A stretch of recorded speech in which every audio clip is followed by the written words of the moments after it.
Assalamualaikum Ustaz.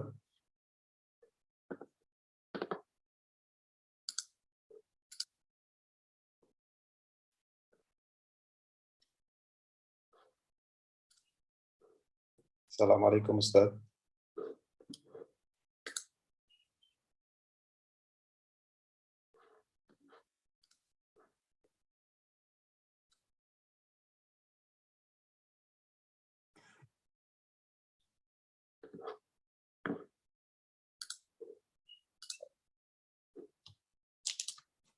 Assalamualaikum Ustaz.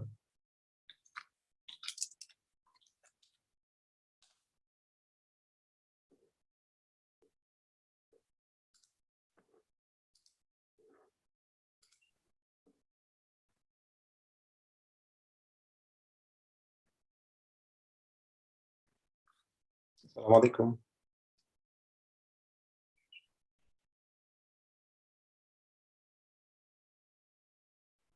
Bismillahirrahmanirrahim.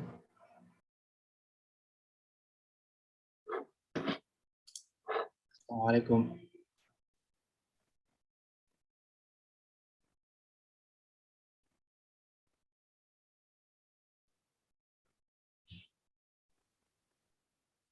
Assalamualaikum, akhi. Waalaikumsalam. Suaranya terdengar ya? Suaranya jelas nggak? Jelas-jelas. Suara Ustaz nggak keluar. Assalamualaikum Ustaz. Waalaikumsalam warahmatullahi wabarakatuh. Alhamdulillah. Alhamdulillah. كيف حالك؟ بخير. Alhamdulillah. كيف الحال Ustaz? الحمد لله بدعائكم. الله يبارك فيك. Barakallah. Nah, sudah siap Ustaz, kita mulai insyaallah. Ya. Fadhal akhi Abdurrahman.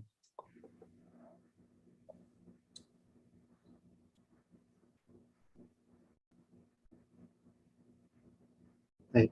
Nah, bismillah, ada suaranya jelas ya? Naam, jelas. Bismillahirrahmanirrahim. Assalamualaikum warahmatullahi wabarakatuh. Alhamdulillahilladzi an'amana bi ni'matil imani wal islam. Wassalatu wassalamu ala Muhammadin wa ala alihi wa ashabihi ajma'in.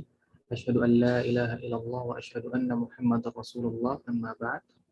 Jamaah dan hadirin sekalian yang semoga Allah rahmati. Allah Ta'ala berfirman, Bismillahirrahmanirrahim, yarfa'illahu alladhina amanu minkum walladhina utul ilma darajat. Niscaya Allah akan meninggikan orang-orang yang beriman di antaramu dan orang-orang yang diberi ilmu pengetahuan beberapa derajat. Dari Muawiyah, Nabi SAW bersabda, "May yuridillahu bi khairan yufaqqihhu fid din." Barang siapa yang Allah kehendaki mendapatkan seluruh kebaikan, maka Allah akan memahamkan dia tentang agama. Rasulullah SAW bersabda, "Talabul ilmi faridatun ala kulli muslim." Menuntut ilmu itu wajib atas setiap muslim. Amma ba'du, hadirin jamaah kajian Bumiku Mengaji dimanapun Anda berada, alhamdulillah di sore hari ini kita dipertemukan kembali. Juga kami ucapkan jazahullahu khairan kepada Ustadz Najmi Umar Bakar hafizahullah yang sudah meluangkan waktunya untuk memberikan ilmunya pada kita. Juga para jamaah Bumiku Mengaji yang sudah meluangkan waktunya untuk menghadiri majelis ilmu ini. Sebelum kajian ini kita mulai, saya akan bacakan aturan tata tertib kajian kita.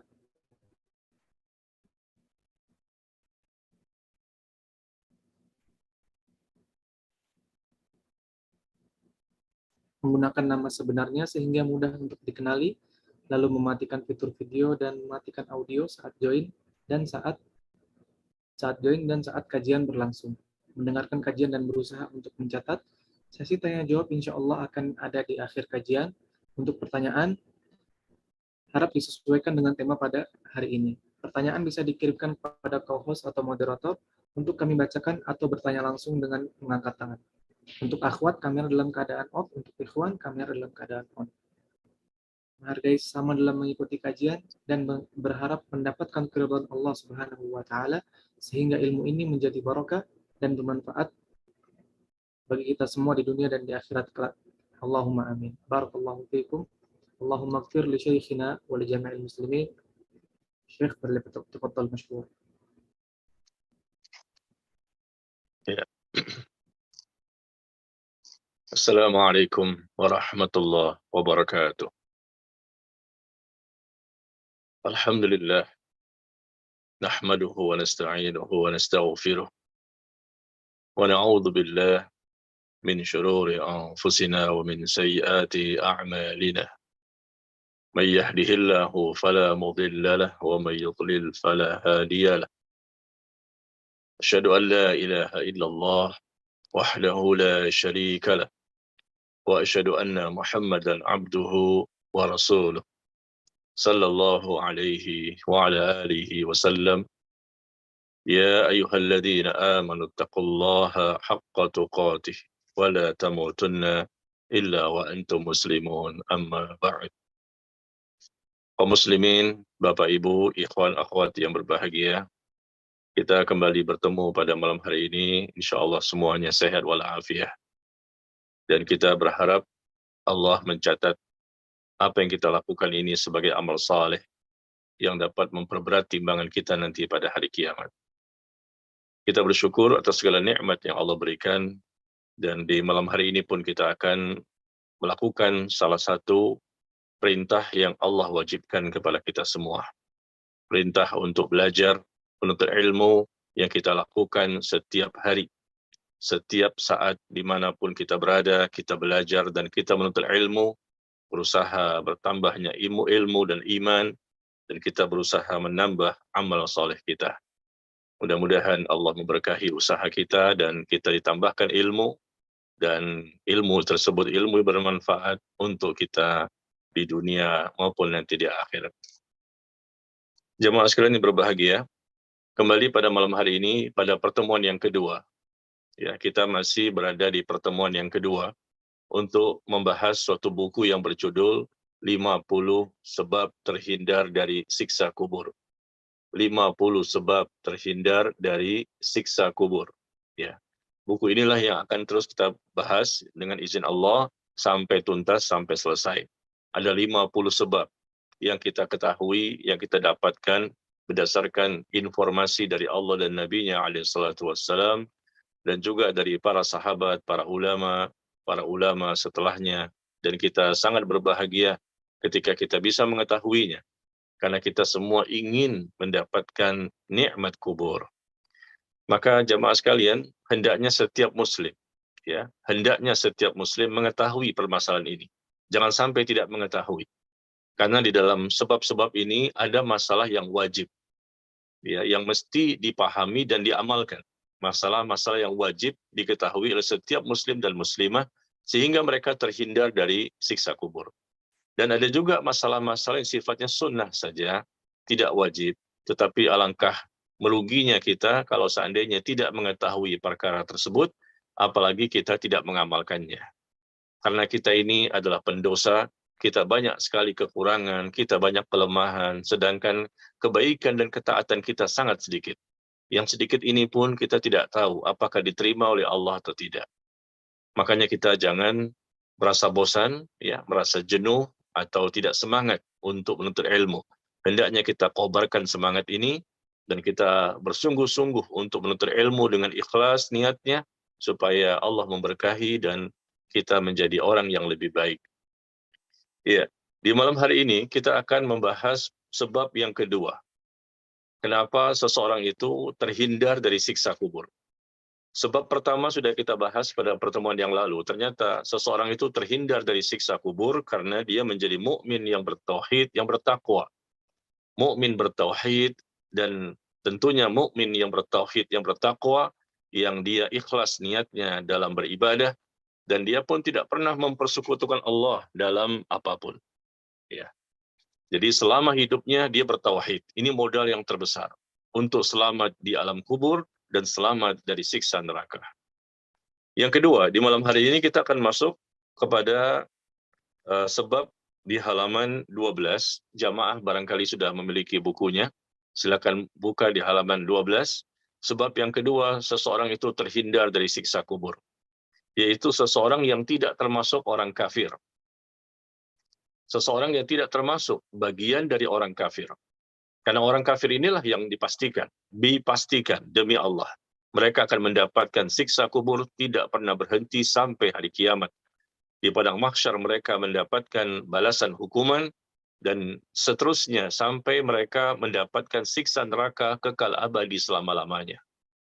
Ini khusus untuk orang kafir yang matinya dalam kondisi kafir, maka kita berani memastikan bahwa mereka pasti mendapatkan siksa kubur. Karena mereka adalah orang-orang yang kufur, melakukan kesyirikan, melakukan dosa besar yang Allah sudah informasikan bahwa mereka tidak akan diampuni dosa-dosanya. Ya, Allah tidak akan ampuni dosa mereka ketika mereka mati dalam kondisi kafir. Ya. Ayatnya sangat banyak, hadisnya sangat banyak, tidak perlu kita sampaikan di sini. Dan yang perlu kita sampaikan adalah khusus yang berkaitan tentang siksa kubur. Nah, kita lihat di halaman 12, kekufuran merupakan sebab utama adanya siksa kubur. Di antara ayat-ayat yang menunjukkan hal tersebut adalah, silakan jamaah sekalian melihat surah Al-Mu'min atau Al-Ghafir.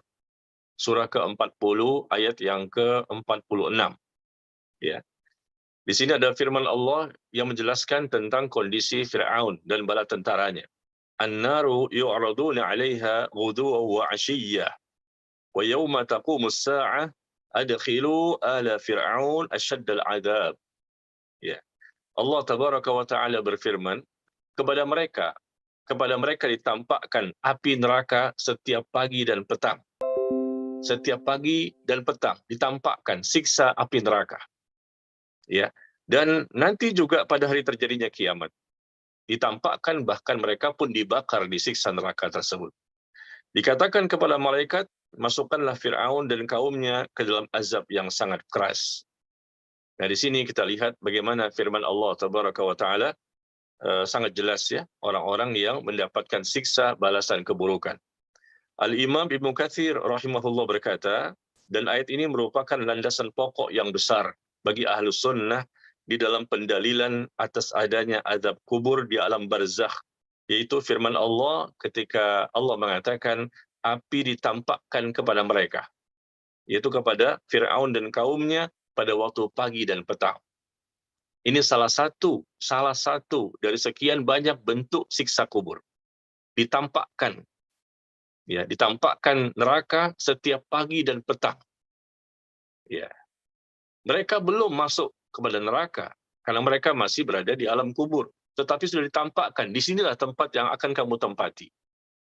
Proses penampakan ini ya masalahnya masalah gaib, ya. Tapi karena Allah dan Rasulnya yang menginformasikan, maka kita meyakini saja. Dan pasti itu benar. Ditampakkannya neraka setiap pagi dan petang. Ini menunjukkan suatu proses yang sangat menakutkan dan mengerikan. Disinilah tempat kamu nanti ketika kamu berada di neraka. Ya, mental mereka betul-betul dijatuhkan di situ. Dan Imam Asy-Syaukani rahimahullah berkata, jumhur ulama, mayoritas para ulama berpendapat bahwa maksud ditampakkannya api pada waktu pagi dan petang adalah peristiwa yang terjadi di alam barzakh. Ini salah satu ayat. Dari sekian banyak ayat, Allah menjelaskan tentang adanya siksa kubur. Karena di sini dilihatkan, ditampakkan kepada kita ayatnya, bahwa kepada mereka ditampakkan api neraka setiap pagi dan petang. Dan nanti pada hari kiamat juga seperti itu. Ini menunjukkan bahwa kejadiannya di sebutan ayat pertama ini ya terjadi di alam yang lain. Ternyata memang benar terjadi di alam kubur. Ditampakkannya api setiap pagi dan petang. Ini siksaan kepada Fir'aun dan bala tentaranya. Mereka mendapatkan siksa sampai hari kiamat. Diriwayatkan dari Abdullah bin Umar, silakan dilihat bukunya ya. Sesungguhnya Rasulullah SAW bersabda, "Idza mata ahadukum urida alaihi maq'aduhu." Sesungguhnya apabila salah seorang di antara kalian meninggal dunia, dia mati, meninggal dunia, maka akan diperlihatkan kepadanya di dalam kubur, ya, tempat tinggalnya nanti pada hari kiamat. Ditampakkan kepadanya, inilah tempat tinggalmu nanti pada hari kiamat, yang ditampakkan itu setiap pagi dan petang. Rasul juga menyatakan demikian. Ditampakkan setiap pagi dan petang. Jika dia termasuk penghuni sorga, maka tempat yang diperlihatkan kepadanya adalah tempat penghuni sorga. Ini sebagai bentuk nikmat kubur. Tetapi jika dia termasuk penghuni neraka, maka tempat yang diperlihatkan kepadanya adalah tempat penghuni neraka. Lalu dikatakan kepadanya, inilah tempatmu sampai Allah membangkitkanmu nanti pada hari kiamat. Ya, subhanallah. Jadi sekali lagi bahwa yang kita dapatkan dari hadis-hadis yang sahih bahwa banyak sekali bentuk siksaan, hukuman, balasan keburukan. Na'udzubillah min dzalik. Yang akan Allah berikan kepada seorang hamba. Dan berbeda-beda satu dengan yang lain. Tergantung kadar tingkat dosa yang mereka miliki, ya. Tetapi kalau orang kafir jelas. Selama dia kafir, maka semuanya dimasukkan ke neraka, dan neraka pun bertingkat-tingkat. Sebagaimana juga surga bertingkat-tingkat, tergantung tingkat kadar iman dan amal saleh. Sama-sama masuk surga, tapi berbeda tingkatan surganya. Bahkan Nabi mengatakan surga itu memiliki 100 tingkatan. 100 tingkatan surga. Dan masing-masing tingkatan seluas langit dan bumi. Dan jarak masing-masing tingkatan itu pun seperti jarak langit dan bumi. Subhanallah, betapa luasnya surga itu, ya. 100 tingkatan, masing-masing tingkatan seluas langit dan bumi, dan jaraknya pun seperti jarak langit dan bumi. Dan tingkatan surga yang paling tertinggi adalah surga Firdaus. Begitu juga neraka, ya, bertingkat-tingkat.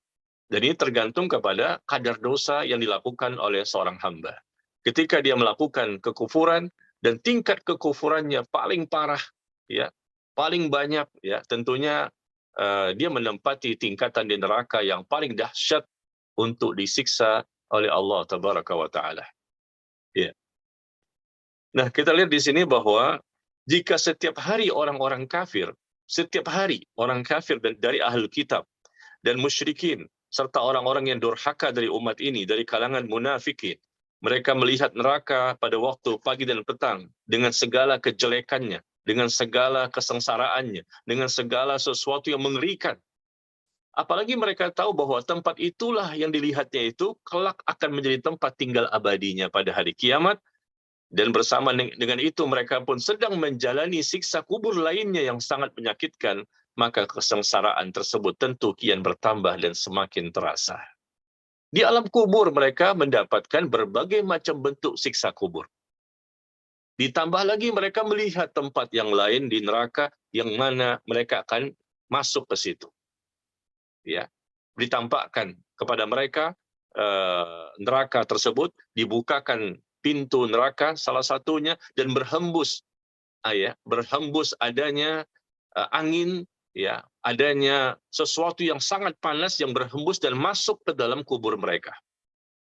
Ini merupakan siksa neraka. Sebagaimana yang kita pernah baca di poin pertama, ya. Ketika kita baca di poin pertama bagaimana adanya siksa-siksa yang akan diberikan kepada orang-orang yang mereka kafir. Bahwa angin itu akan sampai kepada mereka, dihamparkan kepada mereka hamparan dari neraka, dan dibukakan untuknya pintu neraka, dan mereka akan mencium wanginya, aromanya, ya, neraka tersebut sampai kepadanya, serta kuburannya pun akan dipersempit, dan dia akan mendapatkan himpitan kubur. Na'udzubillah min dzalik, ya. Sehingga tulang bulangnya akan berserakan satu dengan yang lain. Nah, ini siksa kubur yang akan ditimpakan kepada orang kafir. Maka kalau kita ingin terhindar dari siksa kubur, jangan pernah kita menjadi orang kafir. Yang sudah kafir, segeralah bertaubat. Segeralah kembali kepada Allah. Tidak ada manfaat kekafiran yang Anda miliki. Ya, apalagi kalau mereka kafir sampai mati dan tidak bertaubat, tentunya ini yang mereka akan dapatkan. Tapi kalau seandainya mereka kafir saat ini, lalu mereka bertaubat dengan taubat nasuha, ya, mereka kembali lagi menjadi seorang muslim, sampai matinya mereka muslim, alhamdulillah. Berarti mereka tidak termasuk orang yang mendapatkan siksa kekal abadi selama-lamanya, sebagaimana yang dirasakan oleh orang-orang kafir. Muslim terbagi-bagi, berbeda-beda satu dengan yang lain. Ada muslim yang mereka mendapatkan nikmat kubur, ya, inilah orang yang berbahagia. Ada juga muslim yang mendapatkan siksa kubur, ya. Dan ketika mereka mendapatkan siksa kubur pun bertingkat-tingkat, tergantung tingkat kadar dosa yang mereka lakukan.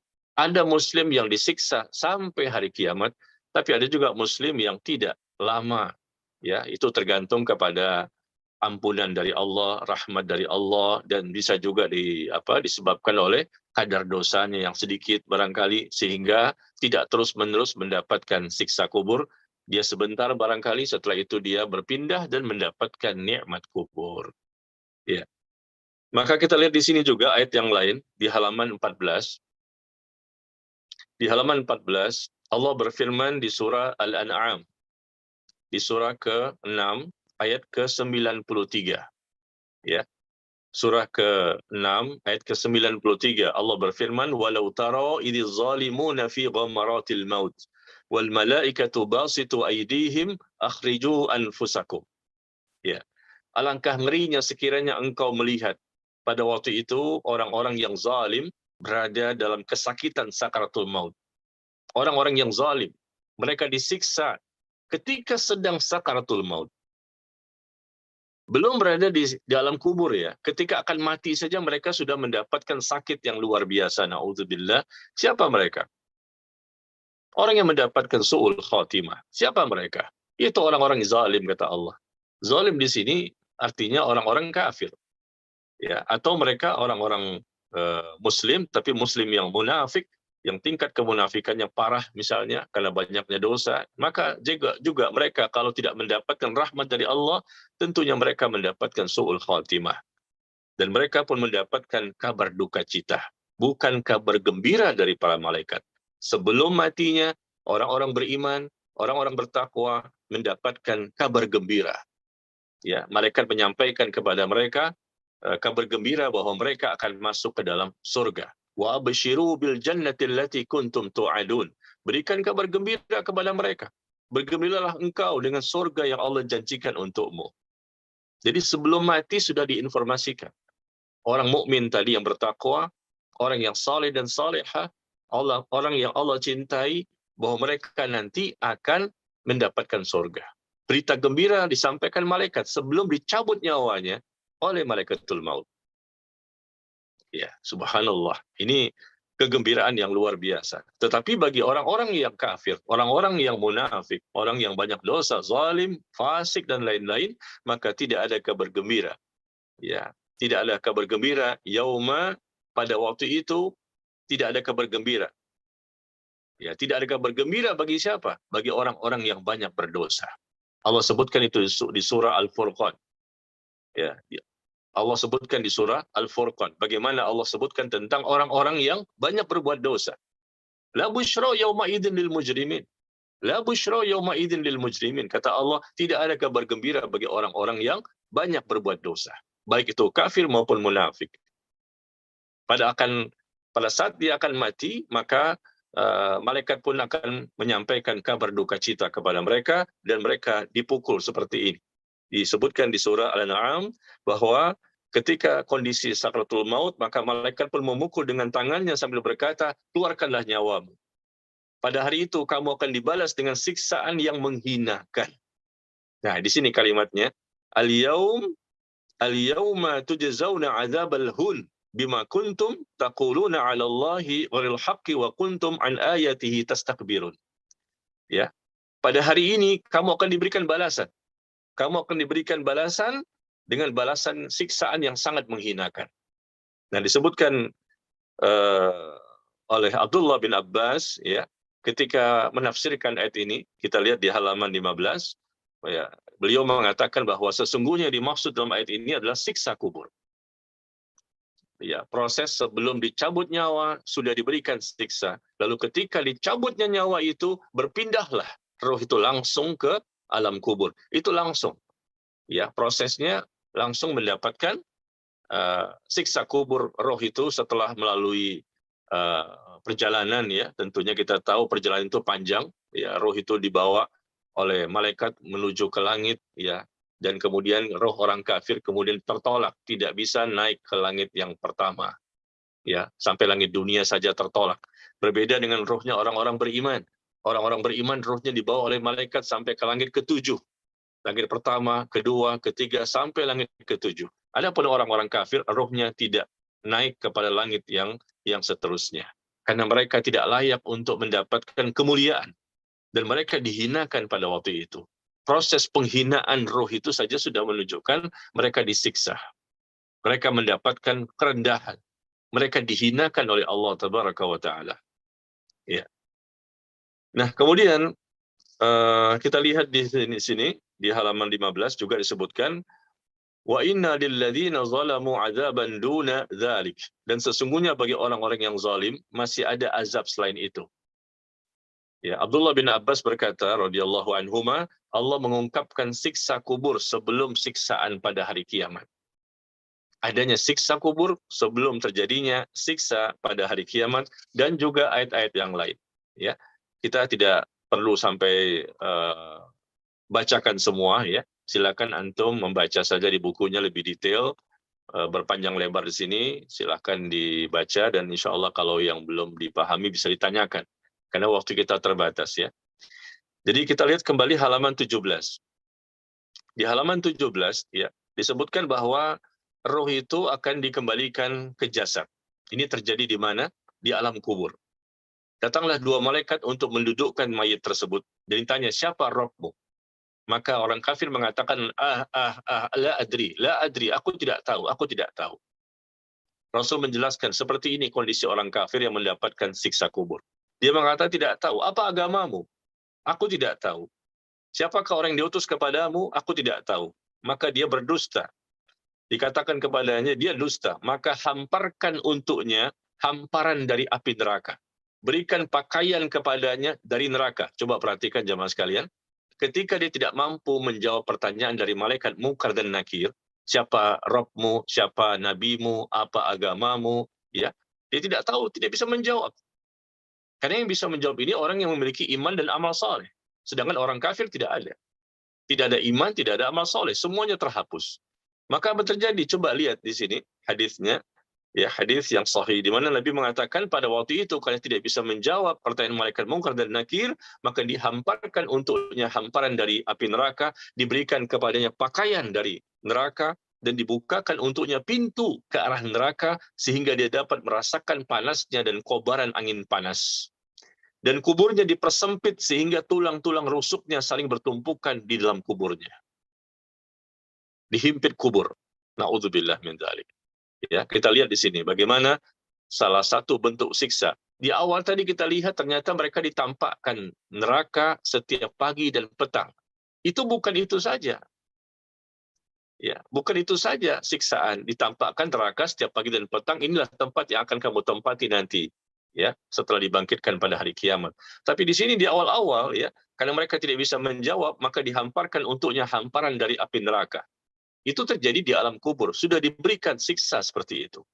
Diberikan pakaian dari neraka.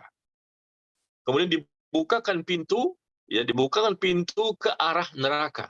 Sehingga panasnya kobaran angin panas dari neraka itu masuk ke kuburnya.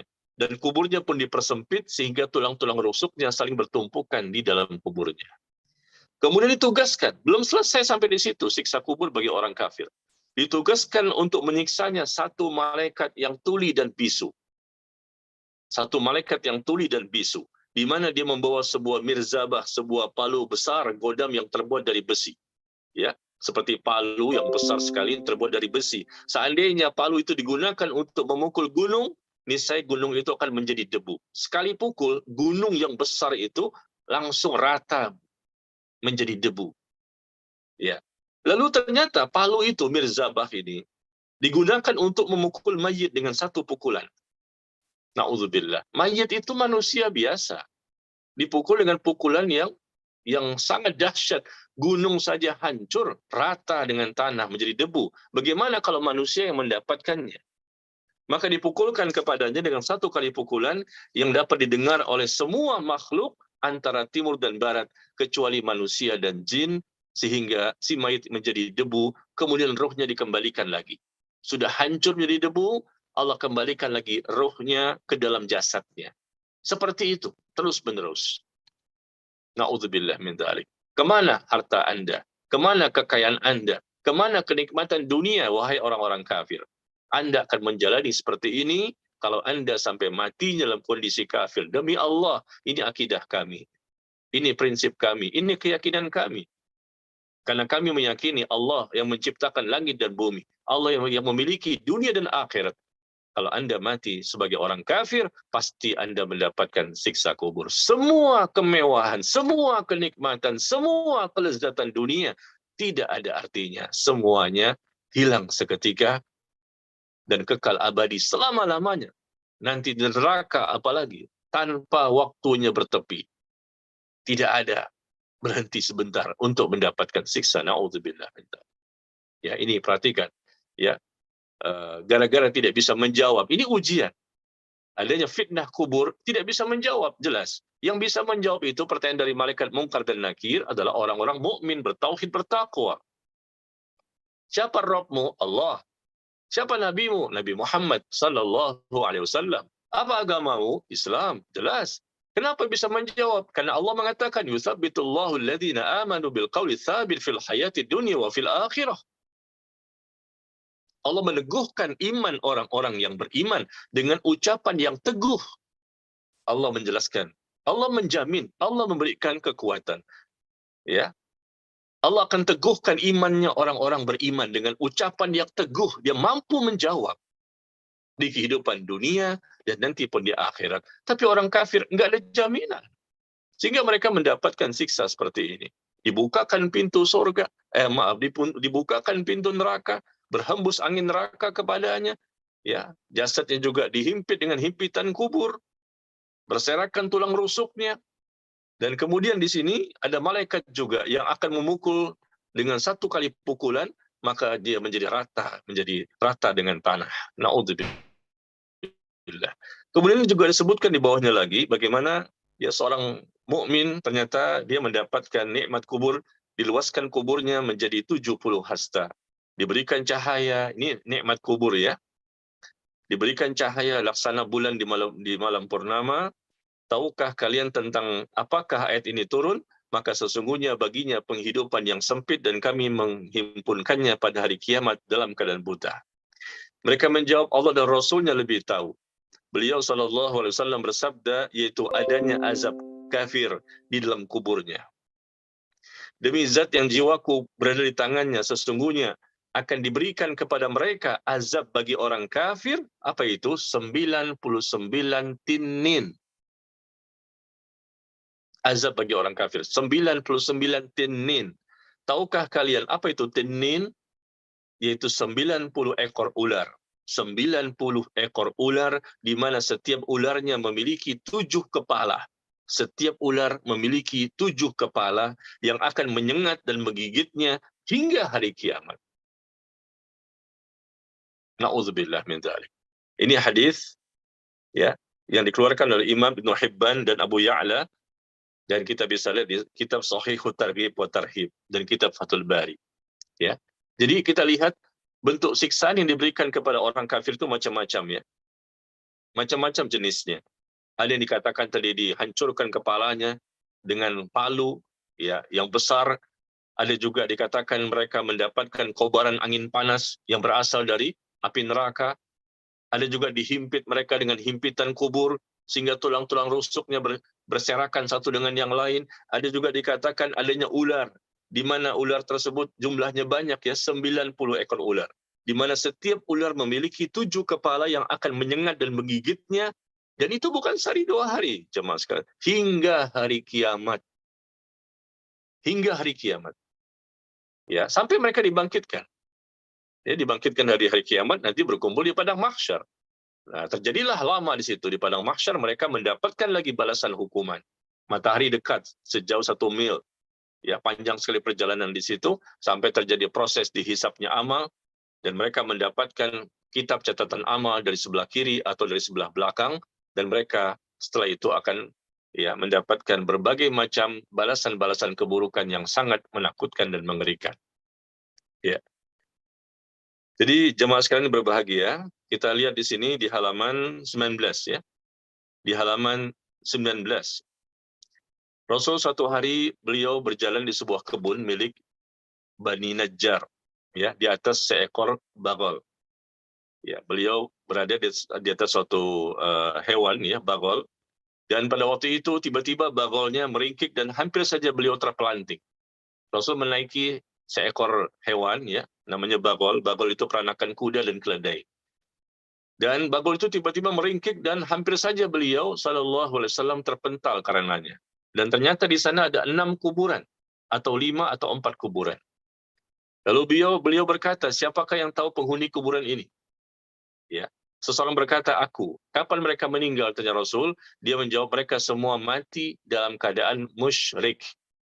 Maka Rasul pun bersabda, sesungguhnya umat ini diberikan ujian di dalam kuburnya, andaikan tidak khawatir kalian tidak mau menguburkan jenazah, niscaya aku akan memohon kepada Allah agar Dia memberikan kemampuan kepada kalian untuk bisa mendengarkan siksaan di dalam kubur seperti yang aku dengar.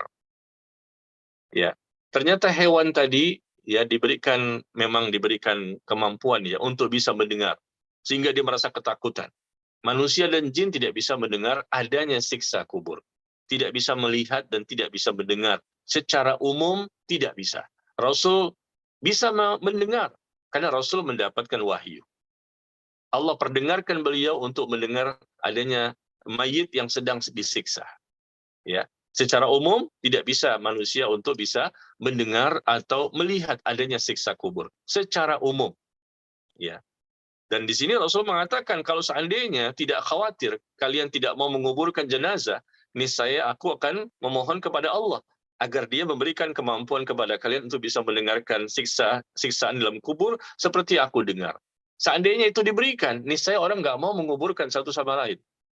Ya, semuanya ketakutan. Begitu memasukkan mayit, kelihatan di situ. Begitu memasukkan mayit, barangkali langsung mereka mendengar adanya siksa kubur, sehingga mereka tidak mau menguburkan mayit. Maka kita lihat saat ini bahwa di mana-mana orang menguburkan jenazah ya, secara umum mereka tidak mendengar dan mereka pun tidak melihat adanya siksa kubur. Dan siksa kubur itu di alam kubur. Ya. Tetapi jika Allah berkehendak bisa saja. Jika Allah berkehendak saya katakan bisa saja Allah sewaktu-waktu Allah berkenan untuk menampakkan adanya siksa kubur atau memperdengarkan siksa kubur. Sekali lagi ya, secara umum kita tidak bisa. Hanya Nabi SAW yang bisa. Dengan izin Allah itu juga itu terjadi sebagai mukjizat beliau. Tetapi terkadang Allah menampakkan apa yang terjadi yang dialami oleh para penghuni kubur di kuburan mereka kepada sebagian manusia yang masih hidup, di mana terkadang peristiwa itu diceritakan oleh Nabi SAW atau para sahabatnya atau yang lainnya. Ya, inilah yang disebutkan oleh Al-Imam Syekhul Islam Ibn Taimiyah, juga disebutkan oleh Al-Imam Ibn Al-Qayyim, disebutkan juga oleh Al-Imam Ibn Rajab, disebutkan juga oleh Al-Imam Abdul Aziz bin Baz, rahimahullah. Banyak sekali para ulama yang menjelaskan bahwa secara umum tidak bisa. Secara umum tidak bisa, tidak akan bisa terdengar dan terlihat adanya azab kubur. Tetapi jika Allah berkehendak sewaktu-waktu bisa saja. Karena begitu banyaknya kejadian-kejadian yang pernah dilihat ya atau didengar sebagaimana disebutkan oleh Al-Imam Ibnu Qayyim dalam kitabnya Ar-Ruh, disebutkan juga oleh Imam Ibnu Rajab dalam kitabnya Ahwalul Qubur, disebutkan juga oleh Al-Imam Al-Qurtubi dalam kitabnya At-Tadhkirah dan lain-lain. Dan itu juga disebutkan oleh Al-Imam Abdul Aziz bin Baz rahimahullah. Ya. Beliau juga menyebutkan bahwa apa yang terjadi memang kalau itu benar adanya sewaktu-waktu terlihat dari zaman ke zaman dan tidak semua orang bisa mengetahui. Tapi orang tertentu saja yang Allah izinkan tiba-tiba bisa mendengar, tiba-tiba dia melihat sesuatu yang terjadi di kubur dan ini merupakan sesuatu untuk manusia supaya mereka percaya dan yakin dengan adanya peristiwa di alam kubur. Ya, demikian. Nah, inilah secara singkat ya bagaimana siksaan yang terjadi bagi orang-orang kafir. Maka kalau kita ingin terhindar dari siksa kubur, maka jangan menjadi orang kafir. Yang kedua, langsung saja ya. Maksud saya yang ketiga pembahasannya di buku ini, sebab terhindar dari siksa kubur, yaitu tidak menjadi seorang munafik. Di hari ini kita akan bahas dua sebab terhindar dari siksa kubur. Pertama, tidak menjadi orang kafir. Yang kedua, tidak menjadi orang munafik. Orang munafik ini peluang yang besar juga untuk mendapatkan siksa kubur. Dan orang-orang munafik terbagi dua tentunya. Ada muslim munafik yang akhirnya keluar dari Islam karena dia munafik i'tiqadi. Dia berpura-pura saja, di lisan mengatakan beriman, di hatinya kufur. Ini munafik i'tiqadi. Ya, ini terjadi di zaman Rasul dan terus seterusnya sampai hari ini juga ada. Orang-orang munafik yang sebetulnya mereka orang kafir berpura-pura menjadi muslim. Atau mungkin awalnya mereka muslim, lalu tingkat kemunafikannya sampai parah sekali dan dianggap keluar dari Islam. Yang kedua, munafik amali. Munafik amali ini muslim yang melakukan tingkat kejahatan, keburukan, yang tingkat kejahatan atau kemunafikannya tidak sampai mengeluarkan dia dari Islam. Sebagaimana contoh Rasul mengatakan kalau dia berbicara suka berbohong, kalau berjanji suka ingkar janji, kalau dia dikasih amanah maka dia suka berkhianat. Ini ayatul munafik salas. Tanda-tanda orang munafik itu ada 3. Apabila dia berbicara suka bohong, apabila berjanji suka ingkar janji, apabila diberikan amanah maka suka berkhianat. Nah, 3 ini dan contoh-contoh kemunafikan yang lain yang memang tidak sampai mengeluarkan pelakunya dari Islam. Tapi itu dosa besar. Dan dosa besar ini kalau Allah tidak ampuni, tentunya peluang yang besar dia mendapatkan siksa. Ya. Tapi kalau tingkat kemunafikan yang pertama tadi, munafik i'tiqadi, itu dipastikan mereka mendapatkan siksa. Karena mereka disamakan dengan orang kafir. Muslim, tapi tingkat kemusliman mereka sudah tidak ada.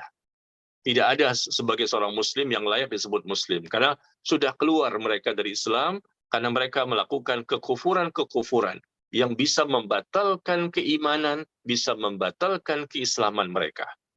Ini munafik tulen, munafik i'tiqadi. Tapi selama munafik amali, munafik yang tidak mengeluarkan mereka dari Islam, maka ini kita kembalikan kepada Allah. Jika Allah berkehendak, maka Allah menyiksa mereka. Jika Allah berkehendak, bisa jadi Allah mengampuni mereka, karena mereka statusnya masih muslim. Tapi muslim bertingkat-tingkat ya, tingkat kemunafikannya. Kalau mereka sangat banyak sekali tingkat kemunafikannya, meskipun mereka masih muslim, tapi tingkat kemunafikannya banyak sekali, kejahatannya, keburukannya, dosanya, maka tentu kita katakan besar peluang baginya, besar peluang bagi dia untuk mendapatkan siksa kubur. Ya. Kita lihat di bukunya ya. Di bukunya di halaman 23. Di halaman 23, kita langsung saja menyebutkan hadisnya. Rasul SAW bersabda, فَأَمَّا الْكَافِرُ وَالْمُنَافِقُ فَيَقُولَانِ لَهُ. Adapun orang kafir dan orang munafik, maka kedua malaikat akan bertanya kepadanya, kepada orang kafir dan kepada orang munafik. Selalu Rasul menyebutkan demikian. Kalau sudah berbicara tentang siksa kubur, Rasul selalu mengkaitkan dengan kafir, munafik, kafir, munafik.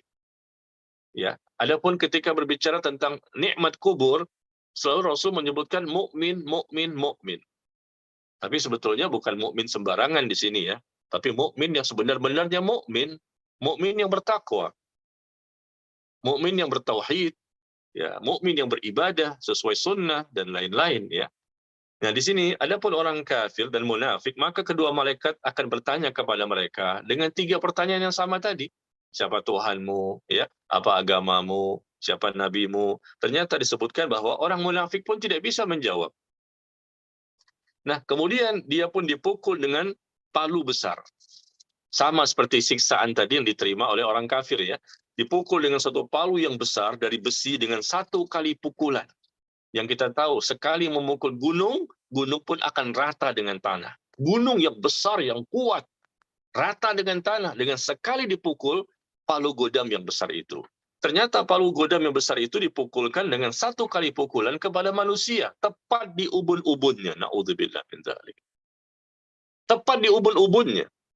Ya, dengan 1 kali pukulan, apa yang terjadi? Manusia lemah, tidak sebesar gunung, tidak sekuat gunung. Dipukul dengan 1 kali pukulan, maka kata Nabi, dia pun lalu menjerit dengan jeritan yang sangat keras yang dapat didengar oleh makhluk di sekitarnya.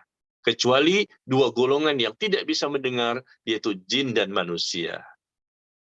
Dengan sekali pukulan, ketika tidak mampu menjawab pertanyaan malaikat Munkar dan Nakir, pasti di ubun-ubunnya dengan sekali pukulan pakai palu godam yang besar tersebut, dia menjerit, berteriak kesakitan, ya tentunya kita tahu bahwa ini naudzubillah min dzalik, ya siksaan yang sangat menakutkan. Dikatakan tadi tentang orang kafir, dia pun rata dengan tanah, menjadi debu lagi. Allah hidupkan kembali dia. Allah berikan dia roh lagi. Diberikan lagi siksaan seperti itu. Ya, naudzubillah. Kemudian di bawahnya lagi disebutkan, jika dia orang munafik, maka dia pun tidak bisa menjawab pertanyaan dari malaikat Munkar dan Nakir, maka disebutkan juga apa siksa kubur yang menimpa mereka, maka dikatakan kepada bumi, himpitlah dia. Jadi sama seperti orang kafir tadi, ya, mendapatkan himpitan kubur. Himpitlah dia, maka bumi pun menghimpitnya sehingga tulang-tulang rusuknya bertumpukan. Dia akan terus diazab di dalam kuburnya sampai Allah membangkitkannya dari tempatnya itu. Ya. Jadi orang kafir disebutkan akan diazab sampai hari kiamat. Orang munafik pun akan diazab sampai hari kiamat. Ya, sampai hari kiamat. Na'udzubillah min dzalik. Ya, tentunya di sini tingkat kemunafikannya parah, ya, sehingga Allah tidak berikan ampunan pada waktu itu, dibiarkan untuk mendapatkan siksa kubur sampai hari kiamat sebagaimana orang-orang kafir. Ya. Karena tingkat kemunafikannya parah. Ingat tadi, munafik itu terbagi dua, ada munafik i'tiqadi dan munafik amali. Ya. Yang sampai hari kiamat ini tentunya munafik i'tiqadi. Orang yang munafik yang berpura-pura menjadi muslim. Di lisannya mengatakan saya muslim, saya mukmin. Di hatinya kufur, menolak firman Allah, melecehkan Rasulullah, menistakan Al-Qur'an. Ya, dia kufur, melakukan pembatal-pembatal keislaman. Tidak ada artinya KTP-nya Islam. Saya mengaku sebagai seorang muslim, mungkin jenggotnya panjang, nggak ada manfaatnya semua. Kalau seandainya dia jelas-jelas melakukan pembatal-pembatal keislaman, ya, pelecehan kepada Rasulullah, menghina Allah dan lain-lain. Ini tapi mengakunya muslim. Nah, ini merupakan munafik i'tiqadi. Tapi adapun munafik amali, nah, kita nggak berani mengatakan kalau itu disiksa sampai hari kiamat. Ya, bisa jadi mungkin bisa jadi saya katakan sampai hari kiamat. Tapi bisa juga tidak sampai hari kiamat, ya. Semuanya kembali kepada kehendak Allah tabaraka wa taala. Kalau muslim amali bukan i'tiqadi, ya, muslim amali. Artinya kalau berbicara suka bohong, kalau berbicara itu, ya, janji suka ingkar janji, kasih amanah suka berkhianat, bermuka dua, atau ya keburukan-keburukan yang lain banyak sekali. Sebetulnya tanda-tanda orang munafik itu ada 50 juga. Ada 50 tanda-tanda orang munafik. Dan saat ini saya sedang menulis bukunya. Ya, insya Allah, ya, tolong doakan mudah-mudahan bisa selesai di tahun ini dan kita bisa bahas nanti kapan-kapan. 50 tanda-tanda orang munafik yang kita dapatkan dari Al-Quran maupun hadis dan perkataan dari para ulama. Bukan 3 saja tadi kita sebutkan. Berbicara, bohong, berjanji, ingkar janji, ya. Kalau dikasih amanah, suka berkhianat. Itu baru 3. Ada lagi yang lain, totalnya kurang lebih ada 50. Ya, ada tanda-tandanya yang termasuk kepada munafik i'tiqadi, ada tanda-tandanya yang masuk kepada munafik amali. Ya, jadi kalau munafik amali tadi ternyata juga banyak sekali, bisa jadi mereka mendapatkan siksa kubur sampai hari kiamat. Tapi ada juga orang-orang munafik amali, barangkali yang Allah berikan siksa kubur kepadanya tidak lama, ya bisa jadi mungkin dia ada amal kebaikan, atau mungkin ada doa-doa yang dipanjatkan kaum muslimin kepadanya, karena pada hakikatnya mereka meninggal dalam kondisi sebagai seorang muslim. Bisa jadi ada doa-doa dari anaknya, atau dari kaum muslimin yang lain, atau mungkin ada amal jariah yang sampai kepadanya, atau mungkin memang kadar kemunafikannya tidak begitu banyak, ya, sehingga Allah pun berikan ampunan. Karena prinsipnya memang dia mati sebagai seorang muslim. Cuma muslim yang ada dosa. Dan dosa ini kembali kepada Allah. Jika Allah berkehendak, Allah mengampuninya. Dan kalau Allah berkehendak, Allah pun menyiksanya sesuai dengan kadar dosanya. Ya. Jadi intinya di malam hari ini, jemaah sekalian, sebab terhindar dari siksa kubur yaitu seseorang yang menjadi orang kafir, ya, maka dia pun mendapatkan siksa kubur. Kalau kita ingin terhindar dari siksa kubur, jangan coba-coba menjadi orang kafir. Yang kedua, terhindar dari siksa kubur, kenapa? Karena kita tidak termasuk orang-orang munafik. Maka kita hindarkan diri kita ini selama hidup ya, jangan sampai melakukan perbuatan-perbuatan yang bisa menjerumuskan kita kepada kekufuran atau kesyirikan. Mungkin tidak melakukan kesyirikan. Kita tahu dosa syirik itu berdoa kepada selain Allah dan lain-lain. Tapi yang kita khawatirkan nanti kekufuran. Ya, kesyirikan itu mempersekutukan Allah. Tapi ada orang yang tidak mempersekutukan Allah, tetapi dia menjadi keluar dari Islam. Kenapa? Karena dia melakukan kekufuran. Ya, contohnya tadi, misalnya dia menghina Rasulullah misalnya. Itu bukan perbuatan syirik. Menghina Rasulullah, atau menistakan Al-Quran, atau dia tidak yakin ya dengan Al-Quran. Dia tidak yakin dengan Al-Quran. Atau mungkin bisa jadi dia menghalalkan sesuatu yang Allah haramkan. Atau mengharamkan sesuatu yang Allah halalkan. Misalnya seperti itu. Nah, ini banyak sekali ya pembatal-pembatal keislaman yang naudzubillah intinya adalah kita pelajari. Ini baru sedikit yang kita sampaikan ya. Intinya tentang orang-orang kafir ya, kenapa mereka bisa menjadi kafir? Bisa jadi dari kecil mereka memang sudah kafir sampai matinya kafir. Tapi juga ada orang-orang yang awalnya mungkin dia muslim, kemudian mereka murtad, keluar dari Islam, lalu mungkin mereka balik lagi ke Islam atau tidak kembali lagi sampai mati tetap kafir. Na'udzubillah.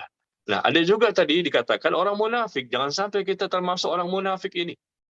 Karena bisa jadi kita tidak sadar bahwa kita termasuk orang munafik. Bisa jadi, na'udzubillah. Karena kita nggak tahu, kita nggak belajar. Ya, sifat-sifat kemunafikan itu apa saja, tanda-tanda kemunafikan itu apa saja. Kalau kita sudah tahu tadi 50 tanda orang-orang munafik yang Allah sebutkan dalam Al-Quran dan Rasul sebutkan di hadis dan para ulama sudah menjabarkannya, 50 tanda orang munafik ini semua kita ketahui, lalu kita hindarkan diri kita dari semua tanda-tanda itu, maka insya Allah ya barulah kita disebut orang yang beriman.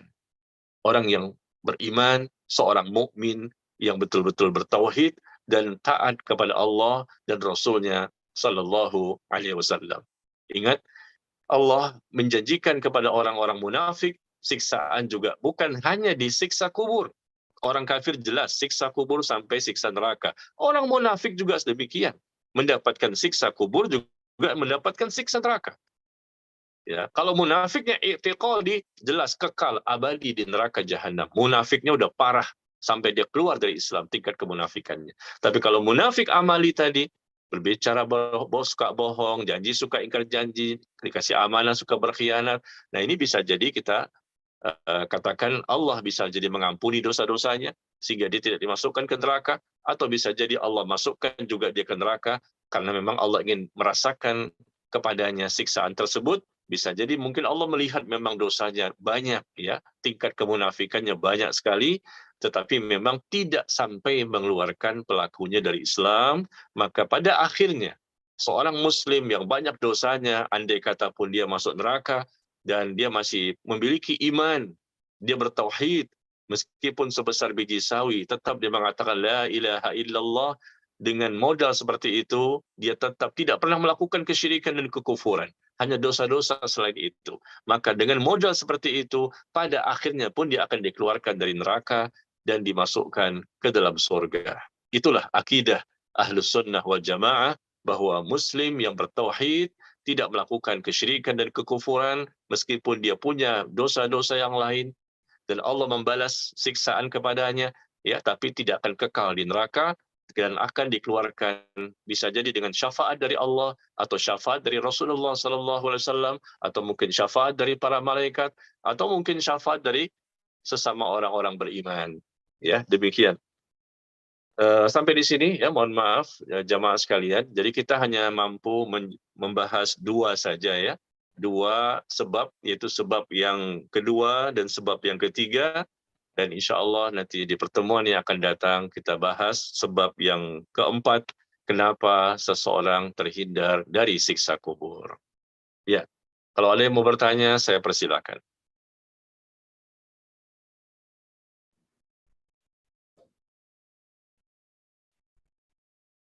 Masya Allah, barakallahu fiik. Jazakallahu khairan Ustadzuna al-Fadil atas penyampaiannya. Baik jamaah kajian Bumiku Mengaji dimanapun Anda berada. Selanjutnya kita masuk di sesi tanya jawab. Di sini sudah ada masuk pertanyaan Ustadz. Bagi jamaah yang ingin bertanya bisa mengangkat tangannya atau mengirimkan pertanyaan melalui via chat. Ana izin bacakan pertanyaan dari jamaah. Assalamualaikum Ustadz. Semoga Allah merahmati Ustadz dan keluarga semua. Afwan, izin bertanya Ustadz, apakah orang tua yang sudah meninggal mengetahui siapa saja dari anak-anaknya yang mendoakan dirinya? Lalu, apakah boleh mendoakan jasad orang tua dikubur agar tidak hancur jasadnya? Lalu, apakah orang Muslim yang memiliki... Satu-satu ya. Baik. Satu-satu. Jangan lupa ya. Yang pertama tadi apa? Orang tua yang sudah meninggal mengetahui siapa saja dari anak-anaknya yang mendoakan dirinya. Oh ya, baik. Iya, ada dalam hadis yang sahih ya. Di buku ini pun ada penjelasannya. Bisa kita lihat bagi jamaah yang sudah memiliki bukunya. Orang tua yang mereka ternyata memiliki anak-anak yang saleh dan salehah. Ya. Anak-anak yang saleh dan salehah yang ternyata dengan sebab anak tersebut mendoakan orang tuanya yang sudah meninggal dunia dan ternyata orang tuanya mendapatkan manfaat. Ya. Orang tua tersebut mendapatkan manfaat di mana orang tua tersebut bertanya dengan sebab apakah ya mereka itu mendapatkan derajat yang tinggi di surga atau derajat yang tinggi di alam kuburnya. Ya, subhanallah. Mereka mendapatkan derajat yang tinggi di alam kuburnya. Lalu mereka bertanya, dengan sebab apakah mereka bisa terhindar dari siksa kubur? Dengan sebab apakah mereka itu bisa mendapatkan derajat yang tinggi seperti ini? Maka disebutkan kepadanya, ini disebabkan oleh istighfar anakmu untukmu. Ya. Jadi orang tua bisa tahu ya, dari mana dia mendapatkan kebaikan-kebaikan seperti ini. Ditanyakan tadi gimana orang tua, apakah mereka tahu? Ya, mereka tahu dengan izin Allah semua terjadi karena di hadis disebutkan ketika mereka mendapatkan nikmat kubur atau mereka mendapatkan nikmat terhindarnya dari siksa kubur atau mereka mendapatkan derajat yang lebih tinggi di alam kubur. Ya, pertanyaan-pertanyaan ini kita dapatkan di hadis. Orang tua bertanya kepada malaikat, dengan sebab apakah aku mendapatkan ini? Dengan sebab apakah aku mendapatkan ini? Maka malaikat mengatakan kepadanya, ini disebabkan oleh istighfar anakmu untukmu. Nah, dari situlah kita bisa mengetahui ya, selama ada dalilnya ada, maka kita bisa bicara tentang hal yang gaib ini. Karena Rasul yang menyatakan demikian. Ini disebabkan oleh istighfar anakmu untukmu. Ya, begitu juga nanti di surga. Orang tua itu bingung. Dengan sebab apakah kami mendapatkan seperti ini? Karena mereka merasa, mereka tidak mungkin ya, mereka merasa mereka bukanlah orang yang orang bertakwa atau soleh-soleh banget lah. Kok bisa mendapatkan derajat yang seperti ini tingginya? Ternyata di surga pun disebutkan juga demikian, bahwa ini disebabkan oleh istighfar anakmu untukmu. Jadi istighfar anak itu untuk orang tua, ya itu bermanfaat. Ya, anak membaca Allah maghfirli wali walidayya, Allah maghfirli wali walidayya, Rabbi ighfirli wali walidayya. Ya Allah, ampuni dosaku dan dosa kedua orang tuaku. Ya Allah, ampuni dosaku dan dosa kedua orang tuaku. Kita mengucapkan di dunia, orang tua kita sudah meninggal. Dan kita yakin, insya Allah kita yakin, kenapa? Karena ada dalilnya bahwa orang tua itu bertanya kepada malaikat, dengan sebab apakah aku mendapatkan seperti ini? Dinaikkan derajatnya, dihindarkan dari siksa kubur. Maka dikatakan kepadanya, dengan sebab istighfar anakmu untukmu. Ya, jadi demikian ya, sebagai jawaban pertanyaan pertama, bahwa orang tua itu bisa tahu. Taunya bukan tahu sendiri, tapi dikasih tahu, diinformasikan oleh malaikat. Demikian, wallahu a'lam bishawab. Yang kedua tadi apa?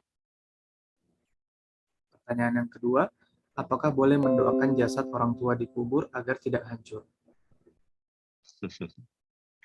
Apakah boleh mendoakan jasad orang tua dikubur agar tidak hancur?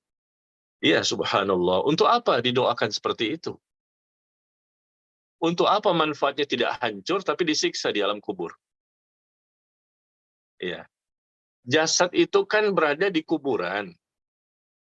Sedangkan adanya nikmat kubur atau siksa kubur itu hakikatnya bukan di kuburan, tapi di alam kubur. Di alam kubur. Dan manfaatnya itu di alam kuburnya. Ya, kalau jasadnya utuh di kuburan, di bumi, di tanah yang kita tanam, ya itu sebetulnya tidaklah berhubungan dengan adanya ya sesuatu yang ada di alam kubur. Itu dunia. Sedangkan alam kubur itu alam yang lain, bukan alam dunia. Ya. Nikmat kubur itu dirasakan di alam kubur. Siksa kubur itu dirasakan di alam kubur. Cuma memang kadang-kadang Allah memperlihatkan adanya siksa kubur itu di kuburan. Kadang-kadang terlihat adanya api mungkin, atau adanya kondisi mayit yang tiba-tiba berubah, ya, menakutkan dan lain-lain. Dan ini pernah terjadi di zaman Nabi pun pernah ada. Ya, adanya seorang kafir yang masuk Islam, ya, dia seorang Nasrani dan menjadi sekretarisnya Rasulullah SAW. Di buku ini juga ada keterangannya. Kemudian dia kufur kembali, murtad. Nah, ketika dia murtad, dia menjelek-jelekkan Rasul. Maka ketika dia mati ditanam oleh orang-orang kafir sesama Nasrani, maka jasadnya tidak diterima oleh bumi, dilemparkan ke atas lagi. Besok ditanam lagi, ya. Kemudian paginya terlempar lagi ke tanah. Besok ditanam lagi, sampai 3 kali terjadi. Ini hadis yang dikeluarkan oleh Imam Al-Bukhari. Kejadian nyata ini. Bukan fiktif, bukan dongeng, ya, bukan hoax. Lihat di bukunya kalau Anda punya bukunya. Bisa dilihat di halaman 89 dan 90. Halaman 89 dan 90. Kejadian nyata, hadis yang dikeluarkan oleh Imam Al-Bukhari dan Imam Muslim, yang dijelaskan oleh sahabat Anas bin Malik radhiyallahu anhu, adanya mayit yang ditolak oleh bumi. Ini bukan cerita sinetron, ya. Ini bukan sinetron, tapi hadis yang dikeluarkan oleh Imam Al-Bukhari dan Imam Muslim, adanya perbuatan sahabat. Awalnya dia sahabat, tapi dia murtad setelah itu. Dia kufur, lalu dia menjelek-jelekkan Rasulullah SAW. Maka ketika dia mati, mayit jenazahnya itu nggak diterima oleh bumi. Ditanam, besok paginya keluar lagi ke atas. Ditanam lagi, besok paginya keluar lagi ke atas. Sampai 3 kali. Siapa yang mengeluarkan itu? Nah, ini salah satu bentuk siksa kubur yang terlihat oleh manusia yang masih hidup. Tapi hakikatnya sebetulnya bukan di kuburan siksa kubur itu. Tapi kadang-kadang, seperti ini contohnya. Kadang-kadang Allah memperlihatkan begitu. Allah ingin menghinakan jasad atau jenazah orang tersebut. Tapi hakikatnya dia mendapatkan siksa itu di alam kubur. Jadi sekali lagi, terkadang saja Allah ingin memperlihatkan orang itu terhina dan mendapatkan balasan keburukan. Ya, jadi kembali kepada pertanyaan bahwa kalau kita berdoa agar jasad orang tua kita tidak dimakan oleh bumi, maka di sini sebetulnya tidak pas, ya, tidak tepat, ya, dan tidak bermanfaat. Untuk apa? Maknanya apa?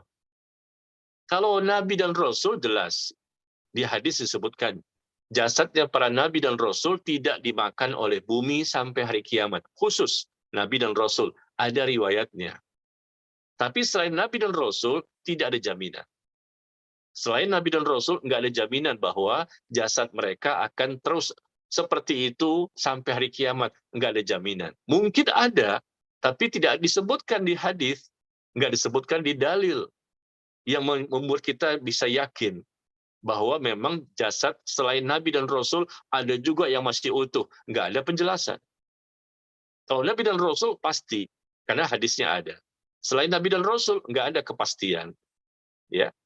Dan bisa jadi mungkin kalau Allah berkehendak, saya katakan bisa jadi orang-orang yang mati syahid, orang-orang yang menjadi ulama-ulama besar yang Allah cintai mereka, bisa jadi. Tapi kita tidak berani memastikan bahwa jasad mereka pasti utuh. Karena nggak ada dalilnya dari Allah dan Rasul.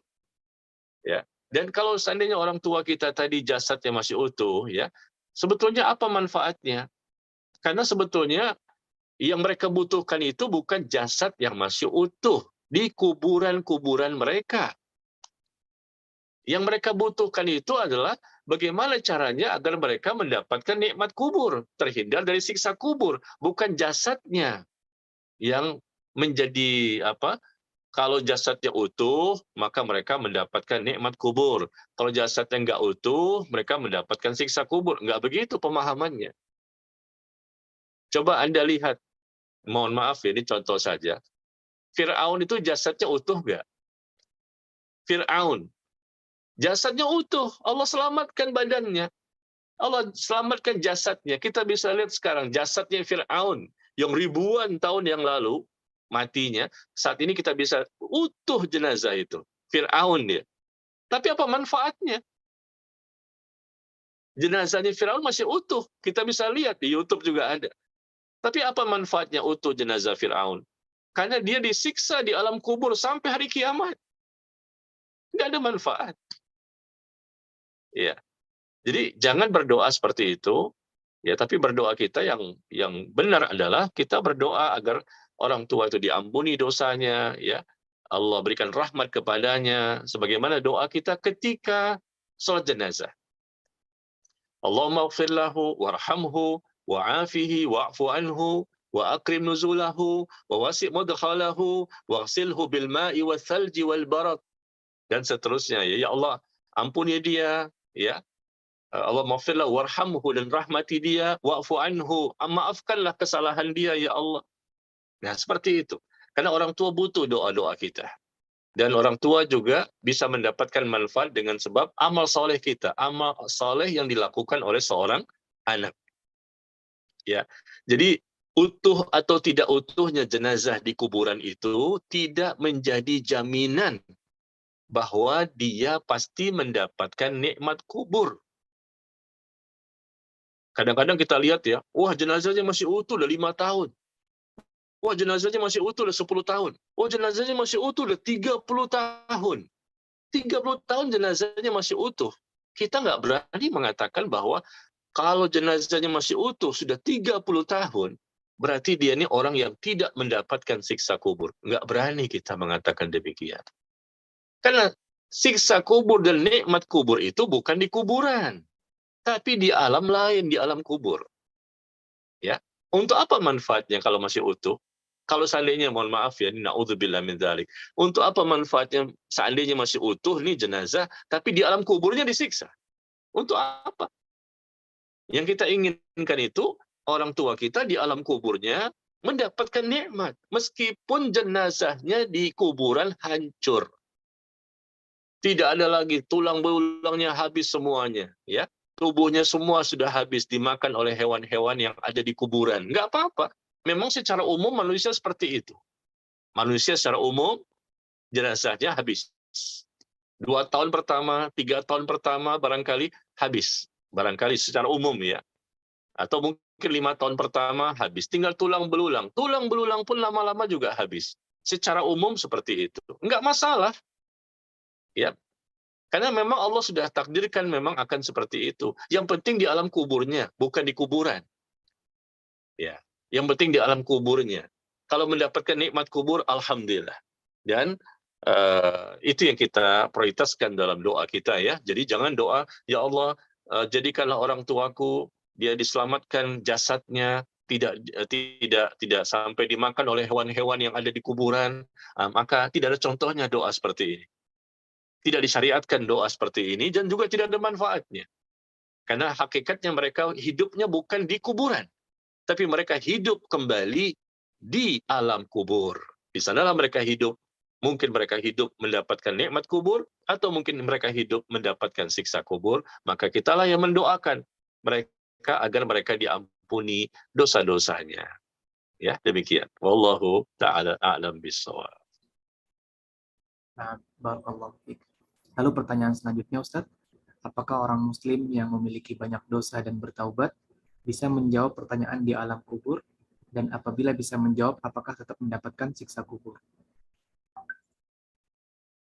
Iya, jemaah sekalian berbahagia. Seorang Muslim yang sudah bertaubat, kalau taubatnya taubat nasuha, ya Allah terima taubatnya, berarti tidak punya dosa. Ya, karena Nabi mengatakan demikian, orang yang bertaubat dengan taubat nasuha tentunya, maka dia pun sama seperti orang yang tidak punya dosa. Ya, kalau tidak punya dosa, ya bagaimana mungkin dia mendapatkan siksa kubur? Orang yang mendapatkan siksa kubur itu kan karena dia masih punya dosa. Ya, Allah belum ampuni dosa dia karena mungkin dia waktu di dunia tidak pernah bertaubat sehingga dia disiksa. Atau mungkin dia bertaubat tapi tetap disiksa. Kenapa? Na'udzubillah min dzalik. Seseorang yang bertaubat tapi tetap disiksa. Kenapa? Karena taubatnya sembarangan. Bukan dengan taubat nasuha. Dia bertaubat tanpa ilmu. Kan ada orang seperti itu kan ya. Orang-orang yang bertaubat, saya bertaubat kepada Allah, tapi dengan cara yang tidak benar secara syariat. Taubatnya sembarangan. Taubatnya tanpa ilmu. Sehingga karena nggak sesuai syariat, Allah nggak terima taubatnya. Tapi andai kata kita bicara taubatnya benar, sesuai syariat, memenuhi persyaratan-persyaratan untuk diterimanya taubat, lalu Allah terima taubat orang tersebut, dosa sebesar apapun Allah akan ampuni. Setinggi langit sebesar bumi. Dosa apapun, selama memang ya dia bertobat sebelum ruh sampai di kerongkongan. Selama ruh belum sampai di kerongkongan, Allah akan terima taubatnya seseorang. Asalkan taubatnya taubat nasuha, dosa apapun akan diampuni. Dan kalau sudah diampuni, ya selesai. Berarti dia tidak punya dosa. Tapi sekali lagi, selesainya dosa kepada Allah. Tapi belum tentu selesai dosa kepada sesama manusia. Nah, dosa kita ini terbagi dua, jemaah sekalian. Dosa kepada Allah, kita taubat nasuha. Kita lakukan syarat-syarat untuk diterimanya taubat. Taubatnya benar, ikhlas, dan lain-lain, selesai. Ya, kesalahan kita udah nggak ada lagi, nol. Bagaimana mungkin Allah menyiksa dengan siksa kubur? Karena dengan Allah tidak punya dosa. Tapi satu lagi nih, dosa kepada sesama manusia. Nah ini yang na'udzubillah min dzalik. Nah kita harus datangi manusia-manusia tersebut untuk minta maaf. Jangan sampai dengan Allah sudah tidak punya dosa, tapi dengan manusia-manusia begitu banyak dosa. Akhirnya dosa inilah yang menjadikan sebab terjadinya siksa kubur. Contohnya apa? Contohnya nanti kita bahas pada pertemuan-pertemuan berikutnya, seperti contohnya ghibah. Menggibah orang lain. Mengungkap aib mereka, membongkar kesalahan mereka, mencari-cari kesalahan mereka. Ya, menuduh mereka tanpa bukti, merusak kehormatan mereka, menyakiti mereka dengan lisan kita, ucapan kita, tulisan kita, tindakan kita, atau namimah, mengadu domba mereka. Artinya apa? Dosa kita kepada sesama manusia. Dan Rasul mengatakan bahwa ghibah itu bisa menyebabkan siksa kubur. Ghibah ya, atau menyakiti hati orang lain bisa menyebabkan siksa kubur, menimbulkan fitnah sana, fitnah sini, merusak kehormatan sana, membongkar aib orang lain, itu semua bisa menyebabkan siksa kubur. Na'udzubillah. Ini dosa kita kepada sesama manusia. Nah, ini yang lebih berat sebetulnya jemaah sekalian. Kepada Allah kita tinggal taubat nasuha, selesai. Dengan taubat yang benar-benar ya, kita menangis di situ, kita menyesal, kita istighfar, minta ampun, kita bertekad untuk tidak lagi mengulangi perbuatan dosa, kita bertaubat ketika nyawa belum sampai di kerongkongan, kita beramal saleh setelah bertaubat, ya, kita ikhlas dalam pertaubatan, kita lakukan syarat-syarat untuk diterimanya taubat. Ya, lengkap. Kata ulama seperti inilah cara bertaubat. Kita lakukan semua, insya Allah selesai dosa kita kepada Allah. Sehingga nanti di alam kubur nggak akan disiksa karena taubatnya sudah diterima. Ya, taubatnya diterima berarti nggak punya dosa, tapi dosa yang berkaitan dengan dosa kepada Allah. Yang kita takutkan ini dosa kepada sesama manusia. Yang kalau seandainya itu ada dan manusia itu ternyata belum memaafkan kita, nah ini yang dikhawatirkan berlanjut menjadi siksa kubur, contohnya ghibah tadi. Dan dosa-dosa besar lainnya. Ya, jadi kalau kita ingin bertaubat, kita bertaubatlah dengan kita bertaubat kepada Allah dan juga lakukan salah satu yang lain apa? Kita minta maaf kepada orang-orang yang pernah kita zolimi. Kita minta maaf kepada orang-orang yang pernah kita sakiti. Dan kita kembalikan barang orang lain yang pernah kita ambil. Kembalikan barang orang lain. Ini bukan hak kita. Mungkin ini mencuri, menjamret, merampok, korupsi, ya, mengambil harta ghanimah yang belum sempat dibagi, atau yang lainnya. yang sebetulnya ini punya orang lain, tapi kita ambil. Bukan hak kita mengambil harta orang lain tanpa hak. Nah, ini berbahaya. Ya, jadi yang berkaitan dengan manusia tadi bisa jadi adalah bagian harta mereka, atau mungkin masalah kehormatan mereka, atau mungkin jiwa mereka. Nah, ini nggak boleh ada kezoliman kita kepada mereka. Kezoliman manusia kepada manusia yang lain dari sisi jiwanya atau kehormatannya atau pada hartanya. Ya, jika ada salah satu dari tiga ini, apalagi tiga-tiganya, nah ini yang berat. Makanya segera minta maaf, segera kita datangi mereka, segera kita minta dihalalkan, segera kita minta diikhlaskan, segera kita minta dihalalkan, mumpung masih hidup. Dan kalau ada barang-barang yang pernah kita ambil, kembalikan. Harta korupsi, kembalikan ke negara. Ya, harta-harta mungkin ngambil dari kantor, nggak amanah, berkhianat, ngambil dari warung, ngambil dari tempat bekerja, maka kembalikan barang-barang itu. Pulpen, penggaris atau apa, ini bukan punya kita, kembalikan. Ini punya orang lain. Ini bisa menjadi siksa kubur nanti. Mungkin kepada Allah sudah selesai dia taubatnya. Masya Allah, Allah Maha Pengampun, Maha Pengasih, Maha Penyayang. Allah menerima taubat hambanya ketika berkaitan dengan dosa kepada Allah. Tapi kalau sudah dosa kepada sesama manusia, ini yang lebih berat. Karena manusia itu bisa jadi mungkin tidak kita temui. Dia mungkin sudah meninggal dunia juga. Mungkin dia pun sudah pindah ke tempat yang lain. Kita nggak bisa ketemu untuk minta maaf. Nah, ini yang repot kan?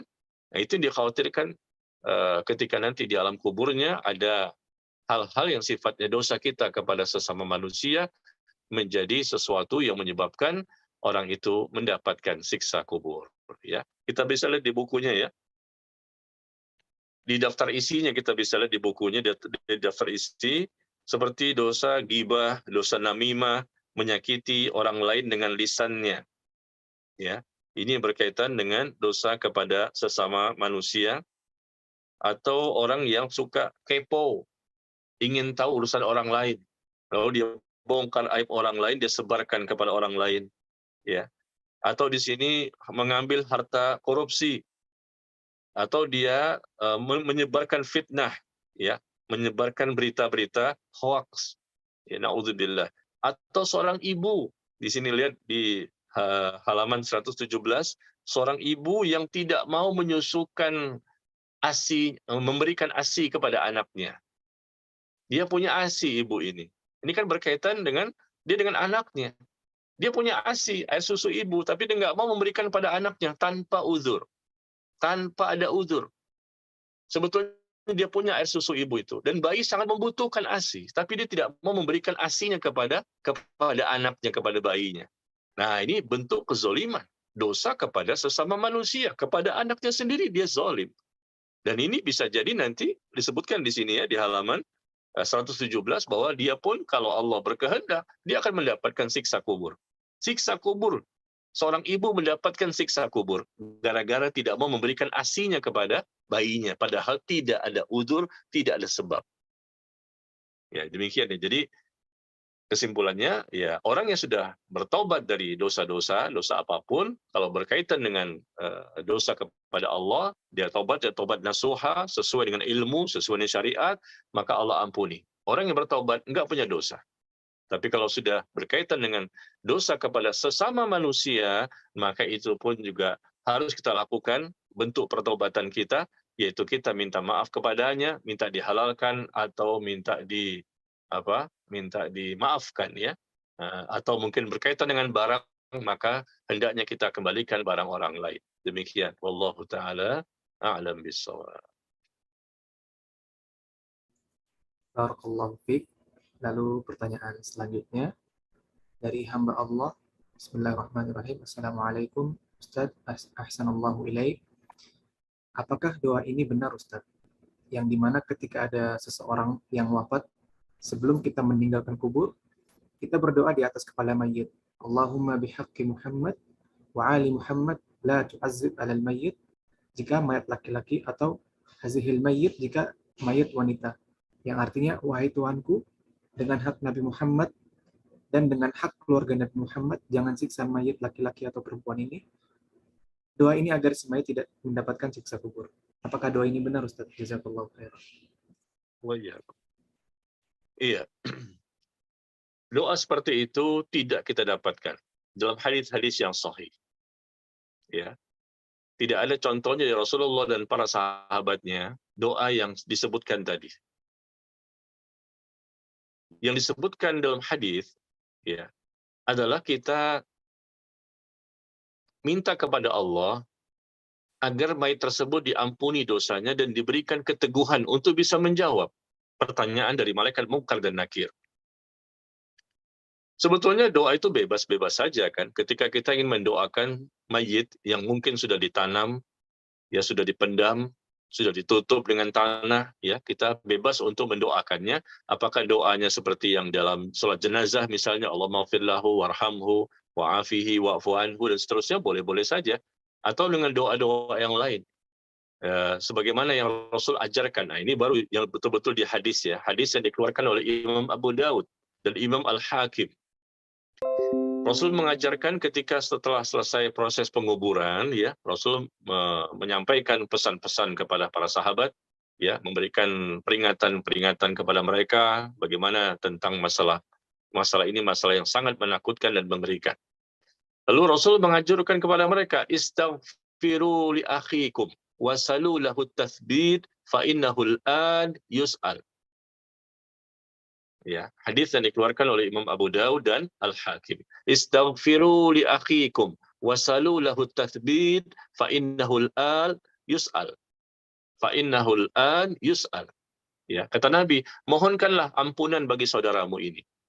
Ya, jadi Nabi sudah dan para sahabat sudah menyelesaikan proses penguburan, ya, dan Rasul mengajak kepada seluruh jamaah di situ kaum muslimin dengan mengatakan, mohonkanlah kepada Allah ampunan bagi saudaramu ini. Ya, mohonkan kepada Allah agar dia diampuni dosa-dosanya. Ya, istaghfiru, ya, dan mohonkan kepada Allah agar dia diberikan ampunan dan diberikan ketetapan. Ya. Sekarang ini dia sedang ditanya. Mayit itu sedang ditanya. Rasulullah dan para sahabat belum pergi ya. Masih di situ selesai penguburan, Rasul memberikan nasihat kepada sahabat yang masih hadir dan meminta kepada semua untuk mendoakan si mayit. Mintakan kepada Allah agar si mayit ini mendapatkan ampunan dan mintakan kepada Allah agar dia mendapatkan keteguhan untuk bisa menjawab pertanyaan malaikat Munkar dan Nakir. Karena saat ini dia sedang ditanya. Saat ini Rasulullah dan para sahabat belum keluar dari kuburan, belum beranjak dari kuburan, masih di sekitar kuburan yang baru saja ditutup, ditanam, tanahnya ditimbun, ya belum keluar. Tapi Rasul sudah menyampaikan saat ini dia sedang ditanya. Ini juga untuk membantah ya pernyataan adanya sebagian kaum muslimin yang suka ngomong begini bahwa mayit itu akan ditanya setelah 7 langkah. 7 langkah orang yang mengantarkan mayit itu pulang, 7 langkah, langsung kemudian mayit itu ditanya. Jadi nunggu 7 langkah dulu baru mereka ditanya. Padahal tidak ada keterangan hadis yang sahih seperti ini.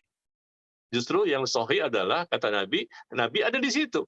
Mohonkan kepada Allah ampunan untuk saudaramu ini, dan mintakan kepada Allah agar dia diberikan keteguhan untuk bisa menjawab pertanyaan malaikat Munkar dan Nakir. Karena sekarang fa'innahul an yus'al. Karena saat ini dia sedang ditanya. Rasul belum beranjak dari situ. Para sahabat juga masih ada di situ. Sekarang ini dia sedang ditanya. Ya. Jadi nggak menunggu sampai yang ngantar pulang dulu baru ditanya. Nggak begitu. Ya, pokoknya intinya sudah selesai proses penguburan, maka langsung ditanya oleh malaikat. Ya. Nah, di sini kita lihat doa yang disyariatkan yang benar adalah, ya Allah ampuni dia dan berikan keteguhan kepadanya. Allahumma ighfir lahu wa tsabbithu. Allahumma ighfir lahu wa tsabbithu. Allahumma ighfir lahu wa tsabbithu. Ya Allah ampuni dia dan berikan keteguhan kepadanya. Ya Allah ampuni dia dan berikan keteguhan kepadanya. Ya Allah ampuni dia dan berikan keteguhan kepadanya. Ini yang Rasul anjurkan untuk kita baca. Bukan dengan doa-doa sebagaimana yang disebutkan tadi. Ya Allah, dengan haknya Nabi Muhammad, dengan haknya keluarga Muhammad, ya seperti ini nggak ada contohnya. Dan tidak disyariatkan contoh-contoh doa seperti itu, tidak kita dapatkan di hadis-hadis yang sahih.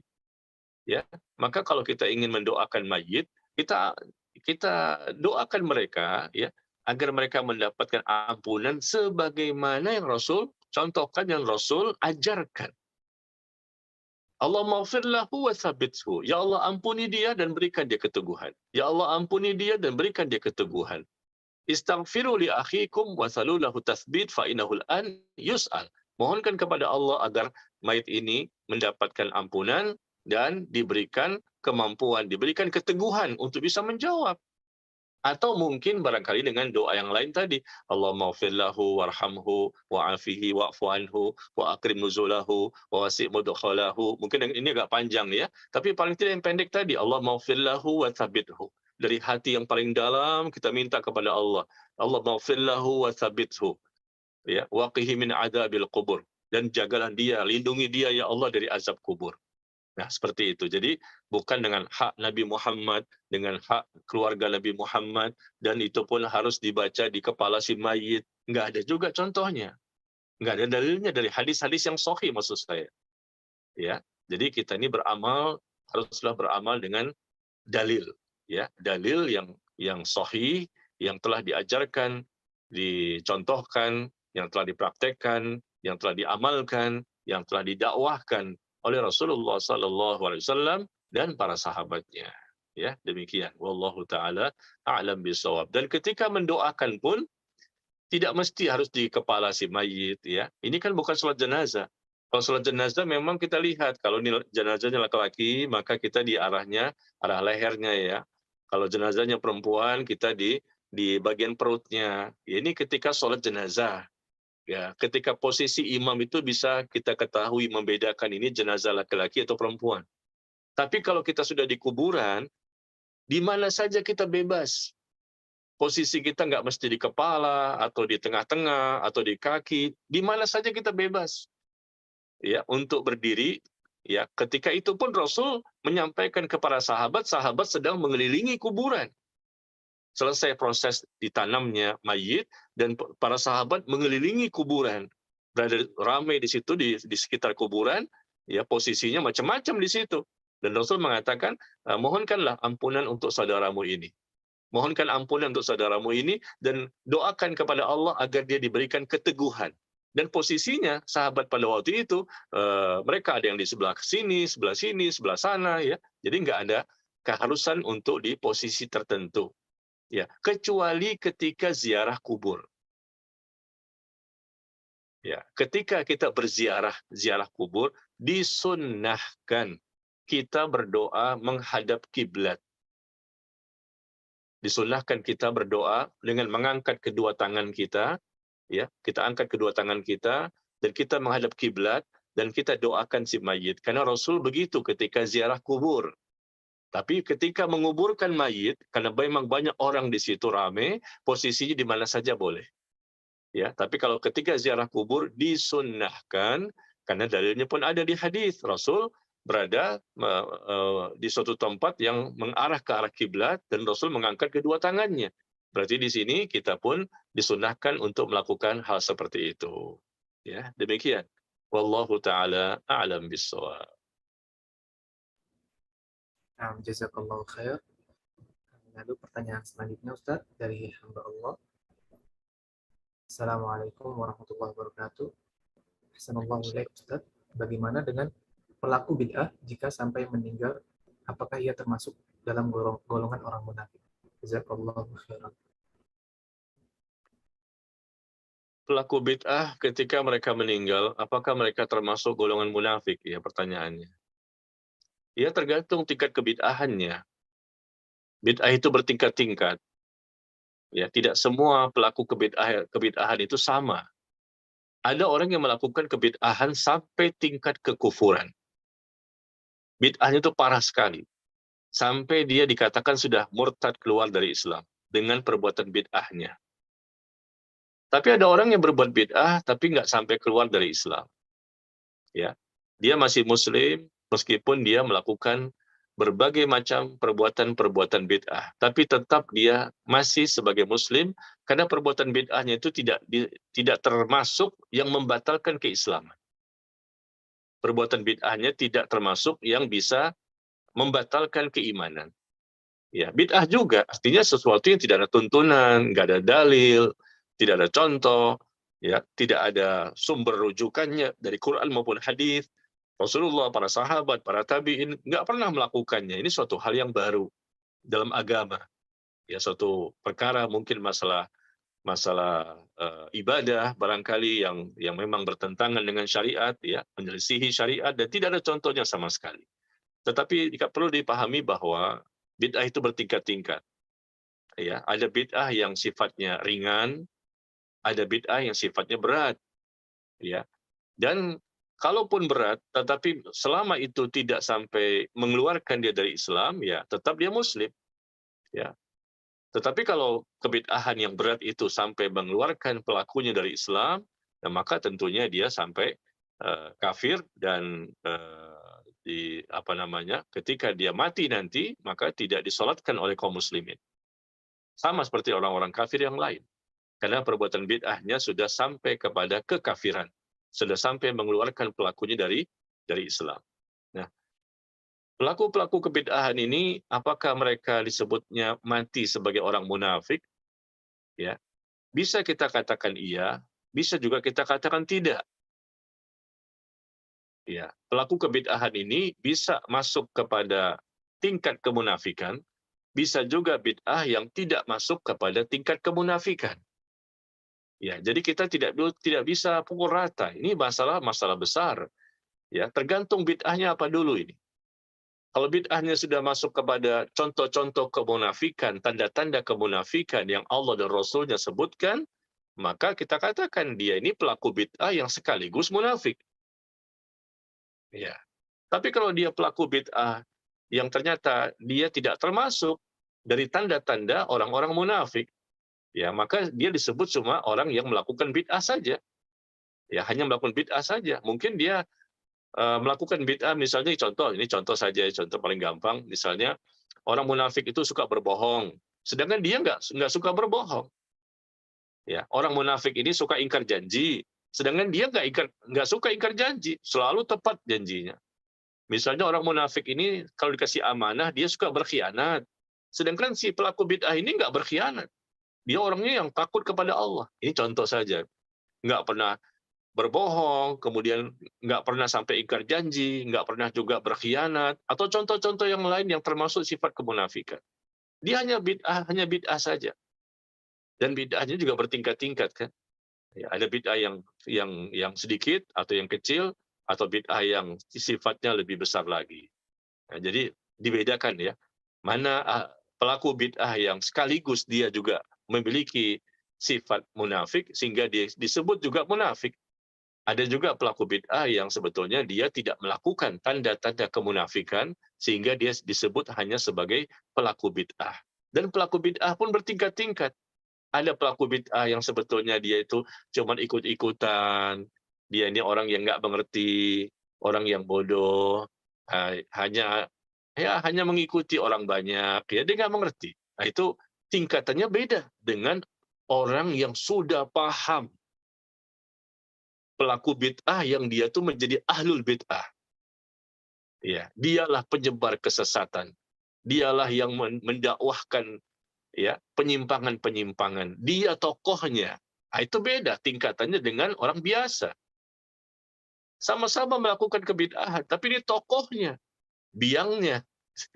Dia inilah yang menyebarkan ya kebid'ahan, ajaran-ajaran yang tidak sesuai sunnah Nabi SAW.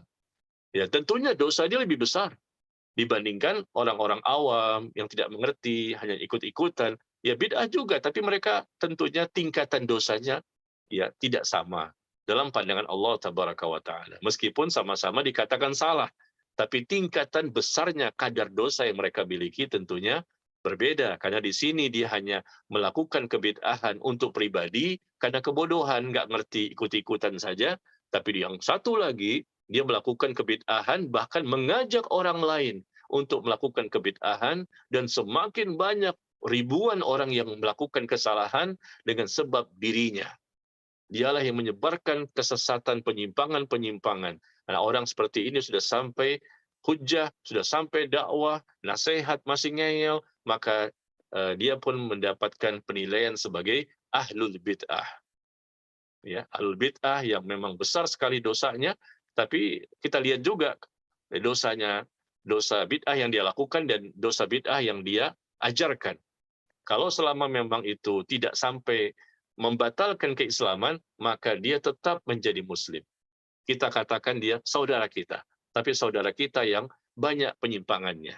Tapi kalau dia ahlul bid'ah yang sudah sampai ke taraf akidah yang sampai mengeluarkan dia dari akidah Ahlussunnah wal Jamaah, maka tentunya dia bukan lagi saudara kita dan kita katakan dia sudah menjadi sama dengan orang-orang kafir. Ya, jadi demikian kesimpulannya. Ada pelaku kebid'ahan yang sekaligus menjadi orang munafik, ada juga pelaku kebid'ahan yang bisa jadi tidak menjadi orang munafik, tapi hanya dosa dari sisi bid'ahnya saja. Wallahu ta'ala a'lam bissawab.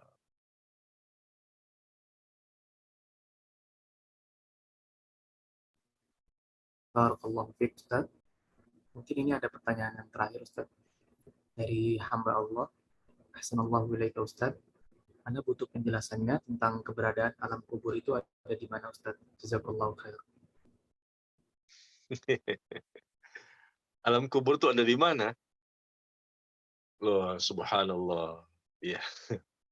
Alam kubur itu adalah alam yang lain, bukan alam dunia. Dia termasuk bagian dari alam akhirat. Dan ini gaib. Kita tidak tahu ada di mana alam kubur itu.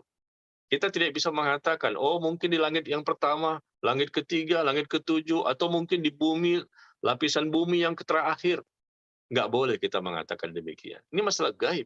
Kita bukan Nabi dan Rasul yang bisa menyampaikan suatu perkara yang gaib. Ya, Nabi dan Rasul pun menyampaikan dengan tuntunan wahyu.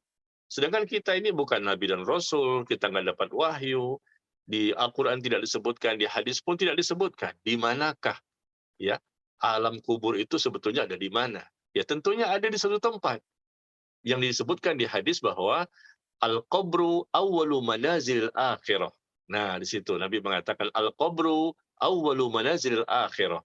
Kubur itu merupakan tempat pertama kali fase kehidupan akhirat. Ya, kubur itu merupakan tempat pertama kali yang disebut dengan alam akhirat. Kita bicara akhirat, dan kubur itu merupakan tempat yang pertama kali terhitung sebagai alam akhirat. Ya, begitu dicabut nyawa seseorang oleh malaikatul maut, berpindahlah rohnya. Berpindah ke mana? Ke alam kubur, berpindah ke alam akhirat. Dan di sanalah proses alam akhirat yang pertama kali, fase yang pertama kali. Sampai datangnya hari kiamat, lalu mereka dibangkitkan dan dikumpulkan di padang mahsyar. Padang mahsyar juga alam akhirat. Terjadilah proses dihisapnya amal, ditimbangnya amal, melewati sirat, dan seterusnya. Semua ini adalah fase-fase akhirat sampai ujung-ujungnya seseorang masuk surga atau ke neraka. Tapi fase pertama, tahapan pertama yang disebut alam akhirat adalah alam kubur. Nah, alam kubur berbeda dengan dunia. Kita saat ini sedang hidup di dunia. Ya, sedangkan alam kubur alam yang lain. Yang tidak bisa kita samakan dengan dunia. Ya. Dan tidak boleh sama sekali kita samakan dengan dunia. Ya. Coba kita baca, silakan jamaah baca di surah Al-Mu'minun. Di surah Al-Mu'minun, surah ke-23, ayat yang ke-99 dan 100. Surah Al-Mu'minun, surah ke-23, ayat yang ke-99 dan 100. Ya. Allah sebutkan di situ, hatta idza jaa ahadahumul maut qala rabbirji'un la'alli a'malu salihan fima taraktu kalla innaha kalimatun huwa qailuha wa min waraihim barzakhun ila yaumi yub'atsun. Ya. Di surah Al-Mu'minun ya. Allah sebutkan sehingga ketika datang kematian kepada salah seorang di antara mereka, Ya. Lalu mereka mengatakan, wahai Tuhanku, kalau Rabbirji'un, ketika datang kematian kepada salah seorang di antara mereka, maka mereka mengatakan, wahai Tuhanku, kembalikan aku ke alam dunia. Lihat ya kalimatnya. Dia dicabut nyawanya oleh malaikatul maut, dia pun berpindah ke alam yang lain, maka dia minta dikembalikan ke dunia. Karena memang dunia berbeda dengan alam kubur. Ya, setelah dicabut nyawa, dicabutnya roh, berpindah ke alam yang lain. Dan Allah menyampaikan ini kisahnya, kisah nyata ya. Qala rabbirji'un, ya Allah kembalikan aku, kembalikan ke alam dunia. La'alli a'malu salihan fima taraktu, kalla. Ya, kembalikan aku ke alam dunia, niscaya aku pun akan beramal saleh. Ya, selama ini banyak amal-amal yang aku tinggalkan, aku tidak laksanakan. Kembalikanlah aku ke alam dunia, niscaya aku pun akan melakukan ibadah-ibadah atau amal-amal soleh yang selama ini aku tinggalkan dan tidak aku kerjakan. Maka Allah mengatakan, kalla, sekali-kali tidak. Ini merupakan suatu dalih, alasan-alasan dibuat-buat saja. Dan di hadapan mereka, kata Allah, wa min waraihim barzakhun ila yaumi yub'atsun. Dan di hadapan mereka ada barzakh. Nah, di hadapan mereka ada barzakh, dinding pemisah. Sampai mereka dibangkitkan nanti pada hari kiamat. Mereka nggak bisa kembali ke alam dunia. Mereka tetap berada di alam tersebut. Ya, di hadapan mereka ada barzakh, ada dinding pemisah antara alam dunia dengan alam akhirat. Alam dunia dengan alam kubur. Ya. Jadi kita tidak tahu di mana posisinya alam kubur itu, tetapi itu ada, pasti. Karena ini informasi bukan dari saya. Maka Anda harus meyakini. Ternyata informasi dari Allah dan Rasul. Dan kita ini sebagai seorang Muslim harus beriman kepada hal-hal yang gaib. Alladzina yu'minuna bil ghaib wa yuqimunas shalah. Ya, ketika kita lihat di surah Al-Baqarah di awal-awal itu, dzalikal kitab la raiba fi hudal lil muttaqin. Ini Al-Qur'an tidak ada keraguan baginya, petunjuk bagi orang-orang yang bertakwa. Way of life. Petunjuk bagi orang-orang yang bertakwa itu apa? Al-Qur'an. Ya. Siapa orang bertakwa itu? Orang bertakwa itu pertama kali Allah sebutkan alladzina yu'minuna bil ghaib. Itu orang yang beriman kepada hal-hal yang gaib. Yang pertama itu dulu, beriman kepada hal yang gaib. Ya. Beriman dengan rukun iman, coba kita lihat. Rukun iman pertama, iman kepada Allah. Allah itu gaib atau tidak? Gaib. Allah, kita nggak pernah melihat Allah. Rukun iman yang kedua, percaya kepada apa? Kepada malaikat. Malaikat pun juga gaib. Kita nggak pernah melihat malaikat. Ya. Rukun iman yang ketiga, percaya kepada kitab-kitab suci yang Allah turunkan. Itu pun gaib. Kita nggak pernah melihat kecuali Al-Quran saja. Ya. Rukun iman yang keempat, beriman kepada para nabi dan rasul. Itu pun juga gaib. Artinya bukan di zaman kita, di zaman dulu. Tapi kita percaya saja. Nabi Musa itu memang ada, meskipun kita nggak pernah lihat. Ya, rukun iman yang kelima, iman kepada hari akhir. Hal-hal yang gaib. Adanya dia dihisab, diamal, di padang mahsyar kumpul semua manusia dan jin. Ya, ditimbang amal, melewati sirat. Coba tanya kepada saya, di mana Pak Ustadz padang mahsyar itu? Ya, kita tidak tahu. Di mana Pak Ustadz ketika sirat itu terbentang di atas neraka jahanam? Ya, kita nggak tahu di mana posisinya. Di mana surga itu, di mana neraka itu, tidak perlulah kita bertanya hal seperti ini. Dan pasti tidak ada yang mampu bisa menjawabnya. Ya, yang kita dituntut oleh Allah itu adalah kita memahami Quran, kita percaya, kita yakin. Kita memahami hadis, kita percaya dan yakin. Karena Allah yang memiliki langit dan bumi, pencipta dunia dan akhirat. Semuanya milik Allah, dan Allah mengutus Rasulullah, dan Rasulullah maksum, terpelihara dari kesalahan. Semua berita-berita yang gaib, kita hanya diwajibkan untuk mengimani dan bukan untuk membuktikan. Ya, hanya diperintahkan untuk mengimani, percaya, percaya, percaya. Bukan untuk dibuktikan, karena kita tidak mampu untuk membuktikan. Kita bukan Rasul dan Nabi, Nabi dan Rasul saja nggak bisa. Nabi dan Rasul saja nggak bisa kalau Allah tidak memberikan mukjizat. Mereka pun tidak bisa membuktikan. Tapi kalau Allah berikan mukjizat, baru mereka bisa memberikan sebagian atau sedikit pembuktian-pembuktian untuk meyakinkan manusia. Ya, jadi di manakah Yang dinamakan alam kubur tentunya alam yang lain, bukan kuburan ya. Bedakan antara kuburan yang kita lihat ya dengan alam kubur. Beda. Kalimatnya beda. Kuburan sama alam kubur. Kuburan yang kita lihat, yang kita tanam mayat di situ, jenazahnya umumnya rata-rata 2 tahun 3 tahun habis dimakan oleh ulat, belatung, cacing tanah dan lain-lain. Umumnya seperti itu, habis. Ya, jangan tertipu dengan mohon maaf, jangan tertipu dengan adanya jenazah-jenazah yang masih utuh.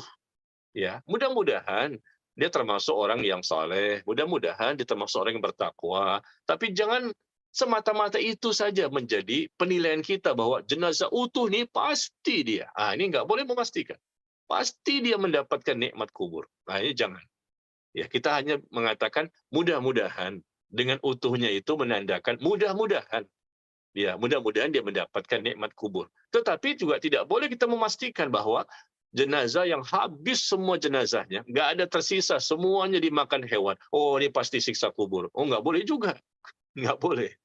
Ya, nggak boleh juga. Karena bisa jadi dia orang bertakwa. Orang bertakwa, tapi memang Allah takdirkan jenazahnya dimakan oleh bumi. Ya, karena memang bukan di situ untuk mendapatkan nikmat kubur bagi dia yang sudah bertakwa. Nikmat kubur dia rasakan di alam kubur, alam yang lain. Ya, demikian barangkali sampai di sini pertemuan kita jamaah sekalian. Semoga bisa dipahami ya. Ini memang asyik ya berbicara masalah alam kubur ya. Karena memang masalah gaib kadang-kadang kita penasaran gitu, pengen tahu secara detail, lebih jelas, tapi juga kita nggak boleh berani mengatakan sesuatu yang kita nggak ketahui. Ya, demikian ya, semoga kita bertambah ilmunya, ilmu yang bermanfaat, kita mengamalkan sesuatu yang sesuai dengan sunnah, dan semoga Allah memberkahi ilmu kita, dan semakin bertambah rasa takut kita kepada Allah. Wallahu ta'ala a'lam bissawab. Wassallallahu ala nabiyina Muhammad, walhamdulillahi rabbil alamin, subhanakallahumma wa bihamdika, asyhadu an la ilaha illa anta, astaghfiruka wa atubu ilaik. Wassalamualaikum warahmatullahi wabarakatuh. Alhamdulillahi binikmatihi tatimmu shalihat. Jazakallahu khairan kepada Ustadz Najmi Umar Bakar yang telah memaparkan materi dan nasihatnya secara rinci dan jelas. Insya Allah nasihat yang telah disampaikan, juga ilmu yang telah disampaikan, bermanfaat untuk kita semua.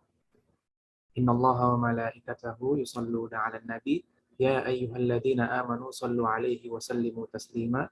Sesungguhnya Allah dan para malaikatnya senantiasa memberi salawat atas Nabi. Wahai orang-orang yang beriman, berilah salawat atasnya dan ucapkanlah salam penghormatan kepadanya. Man shalla 'alayya salatan sallallahu alaihi biha asyra. Barang siapa yang bersalawat kepadaku sekali, maka Allah akan bersalawat untuknya 10 kali. Sallallahu ala nabiyyina Muhammad wa ala alihi wa sahbihi ajma'in. Kita baca doa kafaratul majlis. Subhanakallahumma bihamdika, asyhadu an la ilaha illa anta, astaghfiruka wa atubu ilaik. Wassalamualaikum warahmatullahi wabarakatuh. Waalaikumsalam warahmatullahi Terima wabarakatuh. kasih Pak Ustadz. Jazakallahu khairan. Sama-sama. Wa iya. Recording stopped.